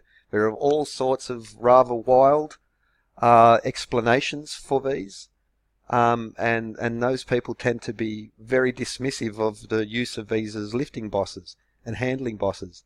Again, even though the records are clear, and it's just like evident that that's how you would do it. If you want to lift something, you don't want the rope to get caught underneath, well, you need to lift it from somewhere, and that's just the most elegant, efficient way to do it. You could do it with a Lewis, but handling bosses, I really can't understand the religiosity for extreme examples of what these nubs are really for, and I can't understand the resistance just to the fact that these, even if other nubs are for very exotic reasons, they still form a very practical purpose. And well, that one really, I find I've gotten used to some rather strange, things. You're entitled to your own. I've got my own strange opinions about things, so I can't be too harsh. But essentially, religiosity, the cult-like mentality around nubs baffles me. It really does. It's in my more conspiratorial moments. I think are these like paid opposition or plants or something to try and affect the alternative. Also worth mentioning, so Lewis's are not needed for those to do that lift. It could have been done with handling bosses, so where it just would have been fixed on the side. You just would have to slide over the pulley system. This seems to indicate that they're using, again, metal clamps to make a pulley. You don't need those. That's not necessary either. But the hemp rope, Lebanese cedar, definitely has the strength to make that lift of 800 ton. And especially because you're not lifting from a single point. At the very least, you would have a team on each corner, so it's only you have to lift 1/4 of it. If you had also 2 teams in the middle, that's only 1/6. I'll be using some calculations to show just using 4 teams, 1 at each corner, in regards to lifting the Trilithons. But the materials available to the people at Baalbek, literally in their backyard, more than enough. Metal is not necessary. It's not necessary in the construction of the pulleys. It's not needed in any part. Now, this is the Humber Bridge. Now, I could have probably even picked like the Golden Gate Bridge or any other suspension bridge. That's being coated, but there's just basically a giant wire rope underneath that. That's what supports the suspension bridges. But when they anchor it to the ground at the other side, it splits into all the individual cables, and they're individually anchored to the ground. Now, the reason I mention that is because to use a very thick, now also I'll go into, you don't actually need a gigantic rope to make a gigantic lift, because again of the magic of the pulley system. But even using a giant rope like this, well, how did, you can't get your hands, how did people pull on that? Well, you just fray the rope at the end and split it into different elements. Now, when accidentally or intentionally a ship was beached on a sandbar, maybe to make a repair, or by accident, one of the ways that sailors in far-flung places where they couldn't call on help would often get it off was simply to get the tow rope or the anchor cable of the ship, divide it up at the end, and each crewman would have a small part, and they would just tug on the rope over and over again. Not pull on it consistently, they would just keep tugging and tugging and tugging, and that was a way to loosen the ship. But I mention that because even with a giant, strong rope, now that rope, that's handling the weight, especially if you're dividing it up into 4 teams, let alone 6 or 8. But even just at 4, ropes such as these, which is just smaller ropes twisted and braided together, can create a rope strong enough. But you don't actually, that's one of the beauties of a pulley system, but still the easy solution for that is, well, just divide the rope up into its smaller parts and divide it between the teams. That's not even, so I'm not even assuming that they weren't even clever enough to work out a winch and a lever system, but just to put that out there in case questions emerge. Now, what we see here is a compound pulley system. You only actually need 2 tree trunks rounded at the top, actually 1 tree trunk rounded at the top. Then from the handling boss, you'd have another tree trunk supporting that. There you would have a nice big giant rope tied around it, but then you just loop the rope around. That's a compound pulley system. That's an anti-gravity technique.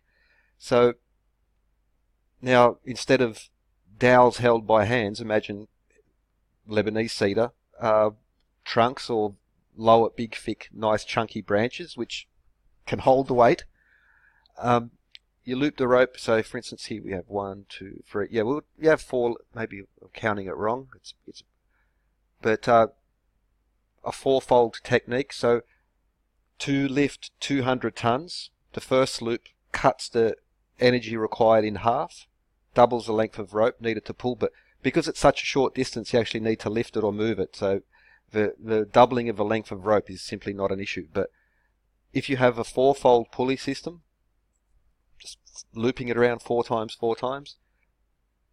First loop cuts down the energy needed to lift 200 tons into 100. The second loop reduces it to 50 tons. the third loop to 25 tons. By the time you get to the fourth loop, to lift 200 tons, you only need 12.5 tons. This is a fact. This is the basis of rigging and sailing technology. It's very simple. It's like you can do it with a knot, you can do it with a few planks. You do not need an elaborate store-bought pulley system, iron, steel, or titanium to do it. It's simple as a few pieces of wood and some bits of rope.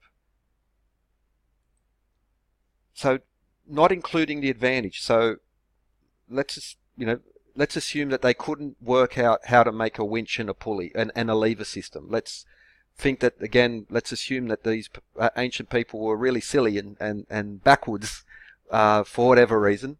Not including that. If they could just work out just from sailing how to make, understand, well, we can use this to do that. A fourfold pulley system would mean that each team at each corner of the Trilithon would only have to add 12.5 tons of force to make the lift. Now, if they had a fivefold pulley system, that would only be 6.25 ton. If they had two teams in the middle, so 6 teams overall spreading the weight, that would be even, again, much less. The amount of energy you need to do a massive lift is actually very, very small. This is the same principle in modern cranes. When you see those giant cranes, they don't have a giant motor that's just winding it around the axle. The motor in those modern cranes is actually very weak in comparison to what it's lifting.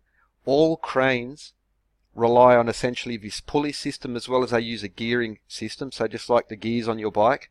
Now, that's no different from using a lever wrapped around a winch. That's a gearing. You're using leverage, and it works exactly the same as the gears on a bike or in a car, where you can get more force just by changing a smaller wheel for a larger wheel cogs, etc.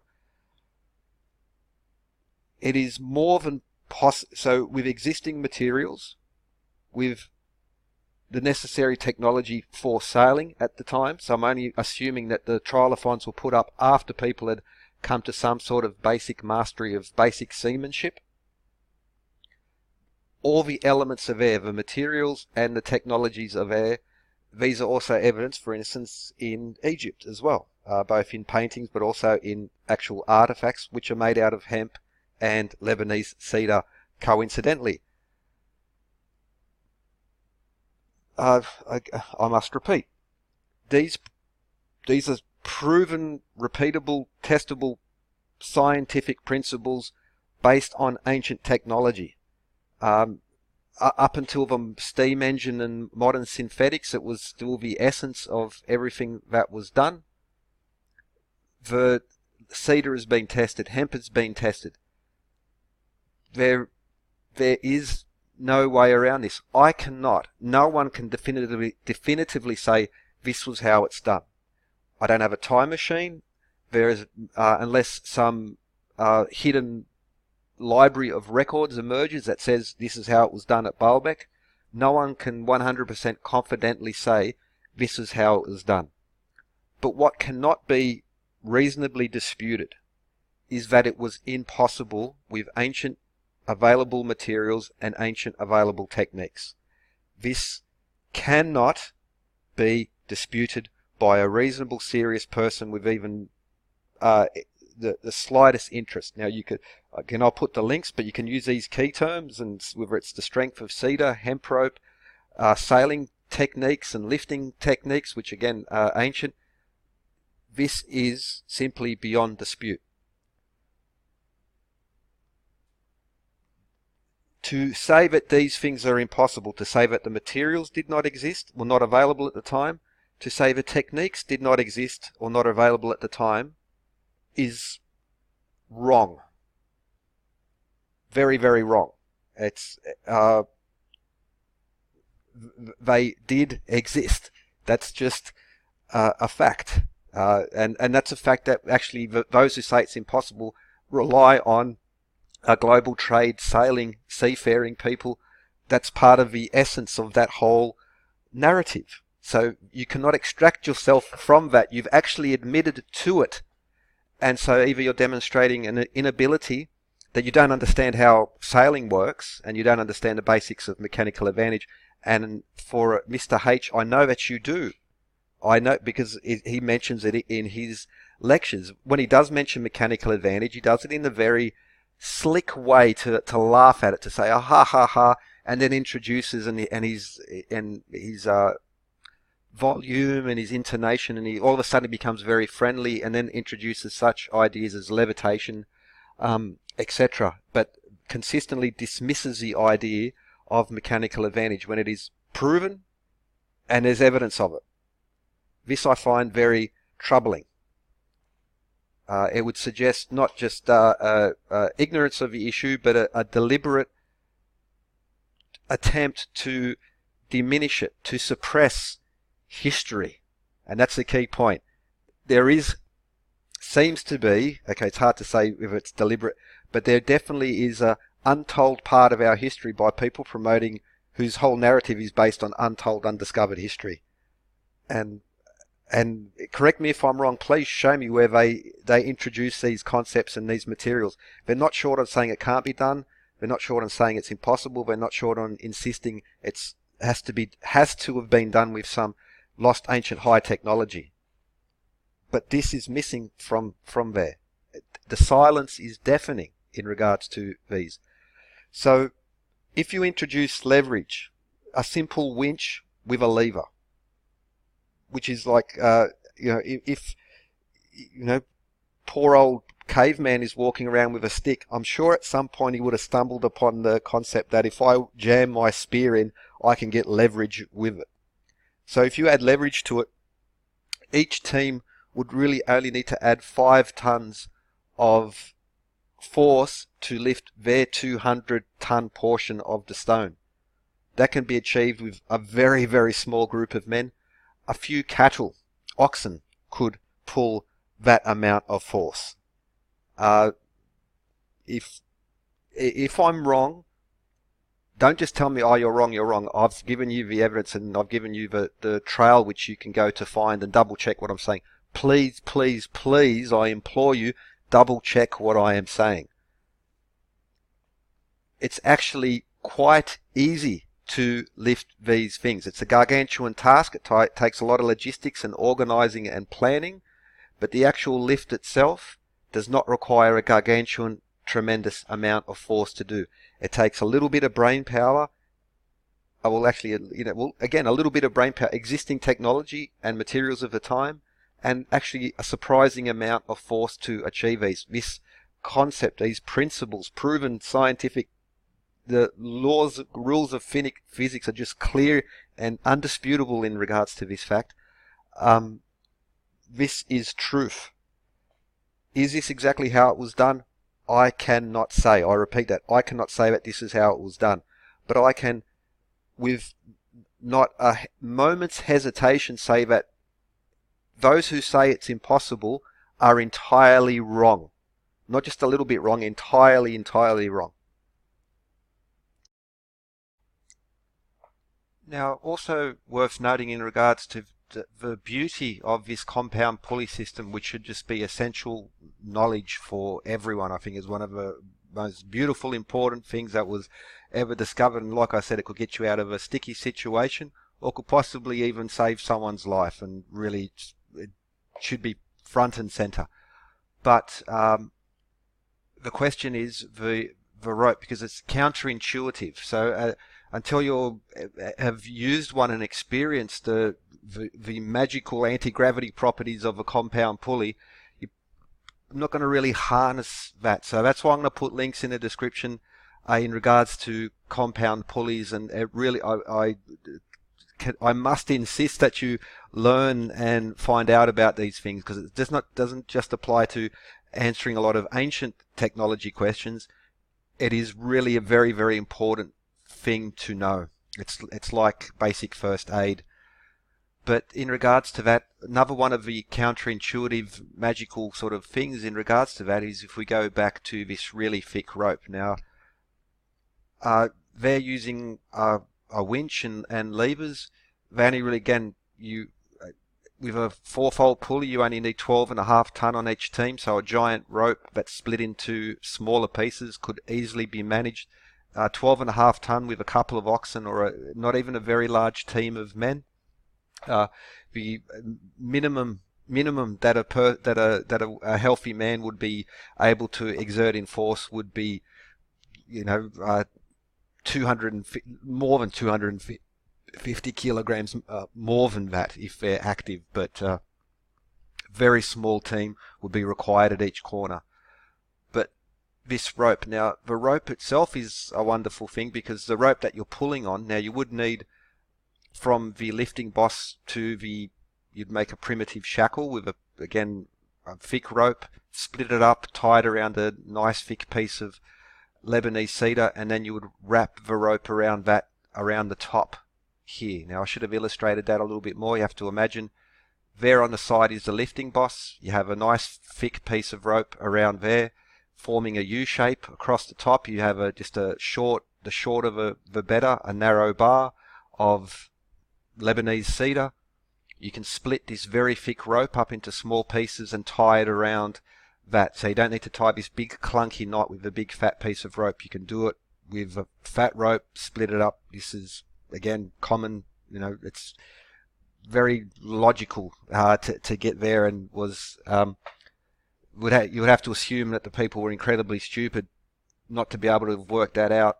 But if they could do all these other things, so that just cancels that out. So if you can work the thing, if they worked out the things they did, they could certainly work that particular issue out. Then from that shackle, you would loop the rope around over the top of the bar and create a compound pulley system. Now, the rope from there to the winch, or to the team of men, or to the oxen, small team, required to pull on that and gain that force, which would be 12.5. Now, you could reduce that by half again and half again, but then issues would sort of, would get very clunky, but still it's quite reasonable to do again another fold. There's no limit to stop here at 4 as long as you have the room on the apparatus, not a problem. But you don't need, so imagine now this is a big, forget the hands, this is a big trunk of cedar and the rope going around it. Keep in mind this fat piece of rope. You don't actually even need that giant piece of rope to apply that force, because the weight of a rope goes from bar to bar, or trunk to trunk. Each piece, each loop of this rope is holding it on its own. The weight gets distributed and split up. So this big clunky piece of rope is not actually necessary. Now, you're always going to want it the maximum safety. The last thing you want in an operation like this is for something to go wrong. Not only could people get hurt, it would also be very expensive and time consuming as well. But this is another one of the beauties of this compound pulley system, which goes so far in explaining so much in regards to ancient lifting technology. And I must insist again, there is a deafening silence in regard to these basic principles of levers and pulleys when they are spoken of by the big hitters in this particular community. It's only to dismiss it or make absolutely absurd claims. And for instance, that you would need in regards to wood, that for instance 80 tons. For instance, the largest stones inside the Great Pyramid, they're much larger in Egypt, but the 80-ton stones in the Grand Gallery are the heaviest single stones in the Great Pyramid. There might be heavy ones underneath that we don't know about, but of the known stone, 80 tons is the heaviest in the Great Pyramid, and there are those who claim that you would need steel rollers for that. This is absurd, absolutely absurd, so wrong as to define and to need a new word of wrongness to explain this. Just totally. But those groups never discuss these issues. They make statements of fact. Lebanese cedar can't do it, or ancient materials can't do it, ancient techniques can't do it. Why not? Well, they can do it, and it goes into the modern age. So local materials, Lebanese cedar plus hemp rope. Hemp or marijuana, that fibre, famously grown in the region around Baalbek as well. Ancient sailing and knot tying technology is the only other element you need to apply mechanical advantage. That's a fancy modern word for knowing how to tie knots and how to operate a lever and how to rig a sailing ship. All the elements are there and evidenced. Only local materials with only primitive technology known to exist at the time. Essential elements, sailing, cedar and hemp. It is not impossible. It is not impossible. This statement cannot be made as a fact. Now, if it cannot even be made as an opinion, it's not even a valid opinion because it's just not true. It's not for me to state something which is not true is not a valid opinion. I don't have the right to say that. People have not only the right but the duty to call out BS where it is there. This is not impossible. This does not rely on unknown ancient technology at all. 4 teams, each generating 5 tons of force, assuming they're using a winch and a lever. Like impossible. How could primitive people come up with that? But even then, even assuming they couldn't understand a winch or a capstan, but they only understood the basics of rigging and how to make a compound pulley system. Again, you don't need iron, copper, you don't need modern materials. You can do it with a single piece of rope and a couple bits of wood. That's 12.5 ton per team to lift 200 tons. 4 teams, each one generating 12.5 ton. If you got oxen in there, it's nearly swore. Very, very easy. Very easy to generate that type of force as well. Bit of brain power, bit of muscle power, and it's done. Existing materials and technology. So 40,000 people would be required. Well, firstly, that's not even true. That's not even remotely true. It's 1/10 of that would be required if they're doing it in the most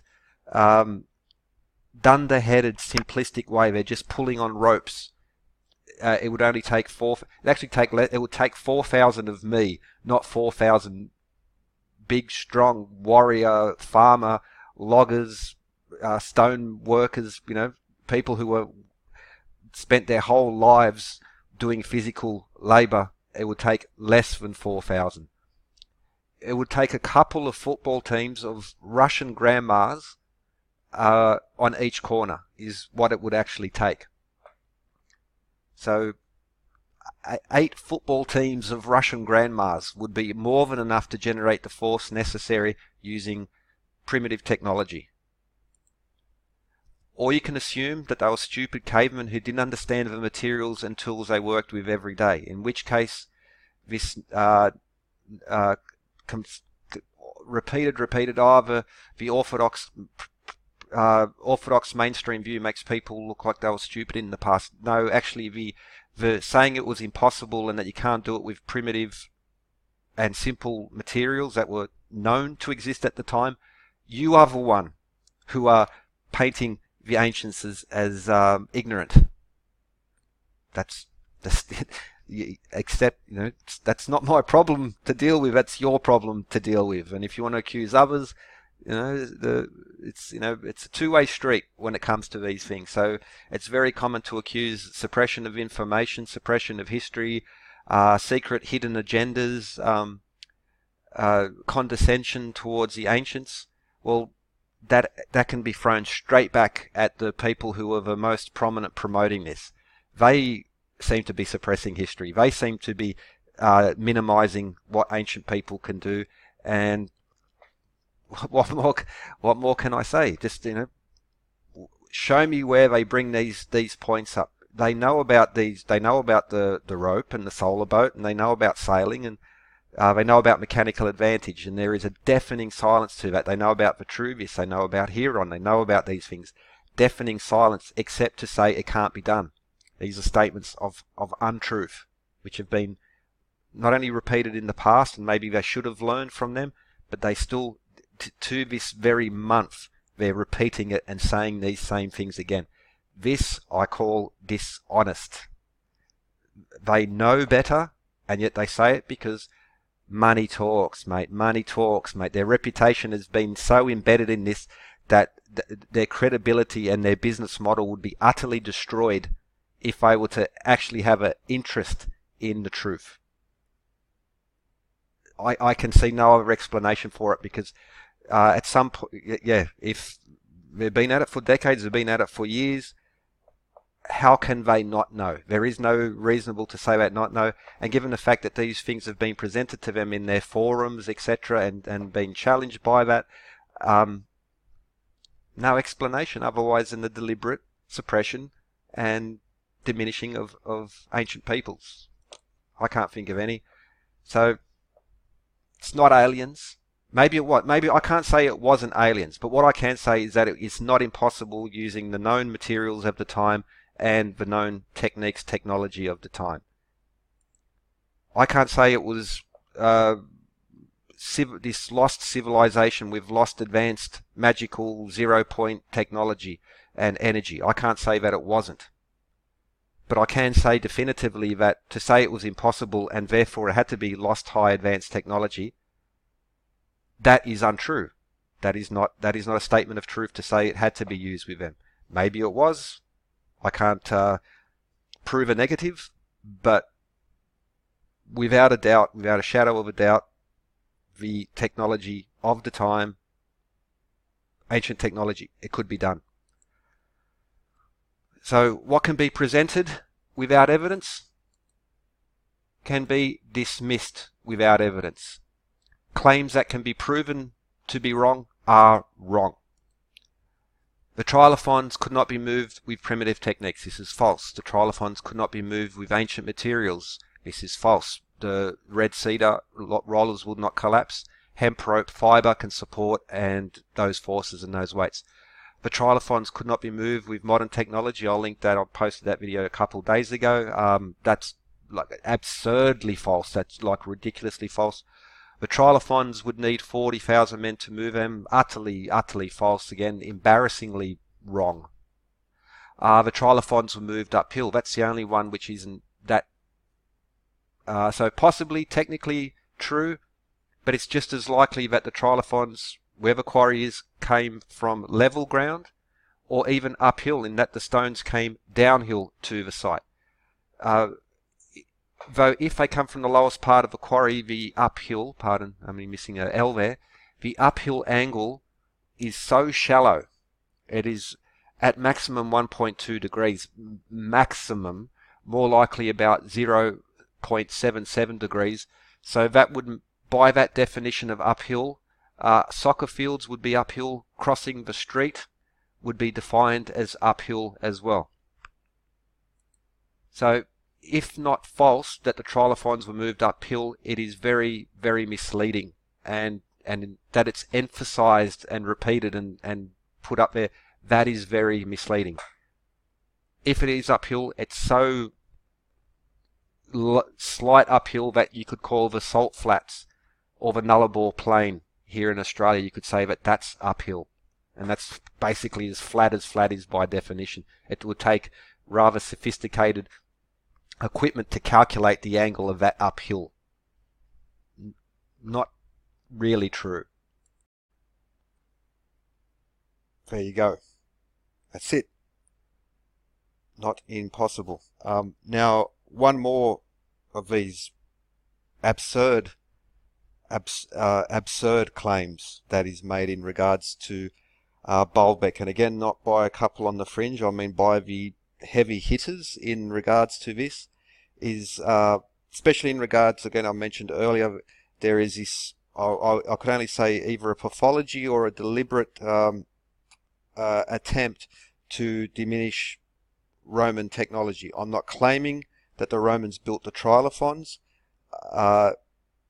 One person in particular, one of these heavy hitters, actually insists that the Temple of Bacchus and the Temple of Jupiter were not made, could not have been made by the Romans, especially could not. Now that is absurd, but like so ridiculous, that's not even bothering mentioning.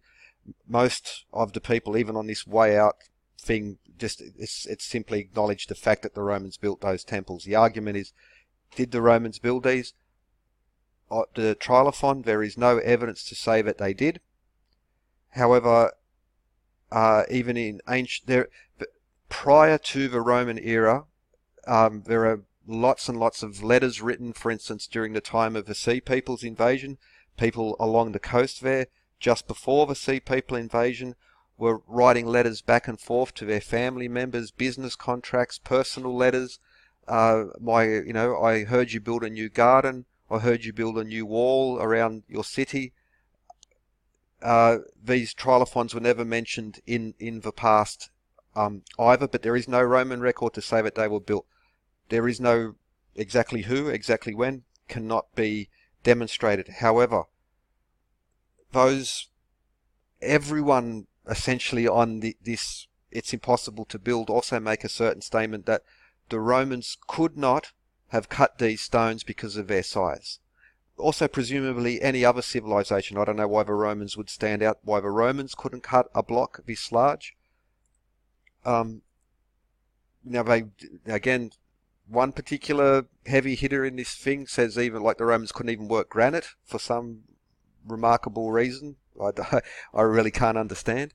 But they say that the size of these blocks would have been impossible for the Romans to work. They also say that the Romans never left unfinished blocks. Well, Google Roman quarry sites, and many studies in regards to that. There are unfinished and abandoned columns, not just rectangular block columns that take much more effort, and they've been left there as well. So the Romans did leave unfinished stone. This is just a fact. Show me one culture, even recent quarries, who did not leave unfinished stones. This is a ridiculous statement. But back to the point, that the Romans could not cut this block because of the size. Either the unfinished stones in the quarry or the Trilithons, that this was beyond them. This is amazing.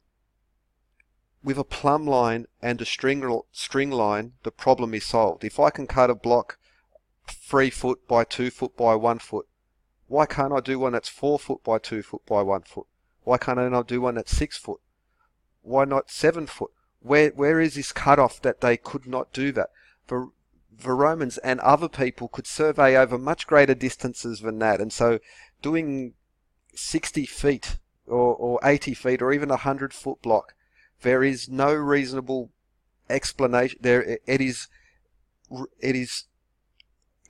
absurd statement to make. With string line and a plumb line, problem solved. End of discussion. No correspondence will be entered to at this point. I don't know how anyone can make such a claim with a straight face. They are either, I don't know, are they trolling or are they serious? This one escapes me of how this can be said by allegedly serious, devoted, professional people in this field. This is not even wrong. Again, this is one of those things that falls into not just is it wrong, it's in a whole new realm of wrongness. It's not even wrong, and I don't know how even seriously could be still repeated to this day. Now, maybe if it was a one-off, you had a couple bottles of scotch, fair enough, but that it is repeated, this is absurd, and this speaks to the credibility, the diligence, and possibly the honesty of these people who are promoting it. And like, this is one of the most remarkably,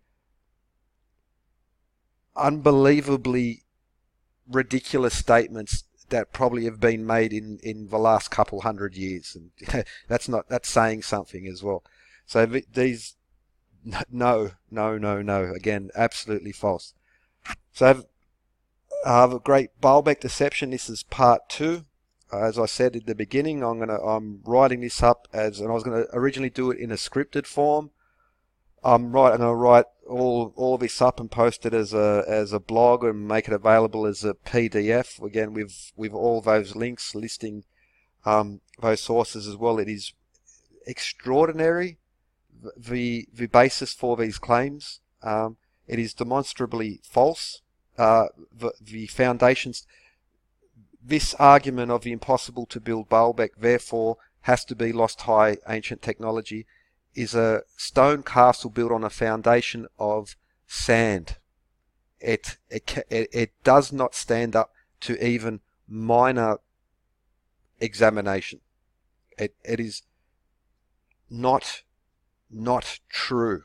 It cannot. It defies logic. It defies proven science. It defies the known materials used by the ancients. It defies the sailing. Sailing is a cornerstone of this globe. Now, I'm very, very open. I personally believe that there was an older seafaring civilization, but if they were sailing, they could move. They could absolutely move these stones. They knew they would have had all the technology, and with nothing more than local materials, this is absolutely possible. I can't say definitively how. I can't say definitively who. I cannot say definitively when. But there is no argument to be said to state that it is impossible. All of the foundations upon which this argument is built are demonstrably false, untrue, and that's just it. That's it. Now, I'm going to apologise. I've repeated certain points over. I did not script this. I sort of just had these images and just went along randomly. So it's probably a lot longer than what it needs to be. And I did probably repeat things more than I had to. But I will repeat this once more. It is not impossible. Anyone who states that it is impossible has not done homework in regards to these things. And those who have been repeating it for a long time have no excuse to be making such claims. If you watch them and you've seen what they say, and they seem to be good faith, they use all the right words, they use all the right arguments, but once you scrape the surface, not only is there nothing there, the questions emerge in regards to, at the very best, their credibility in regards to actually doing fact-checking, researching things. And at the very worst, it brings up questions about their honesty and their commitment to truth. And personally, I go for the last of those options for many reasons, including the money connections by these groups. And well, okay, that's the end. I did not do so. I hope you enjoyed, but this is not for enjoyment. This is actually to cause maximum distress to people and to challenge. And if you're interested in truth and ancient history, you have to ask these questions. It's a must that you ask these, and once you ask them, it's a must to say how could they have gotten away with this? How it is unacceptable that the professionals in this alternative history field could make these claims. It's unforgivable. Have a good one.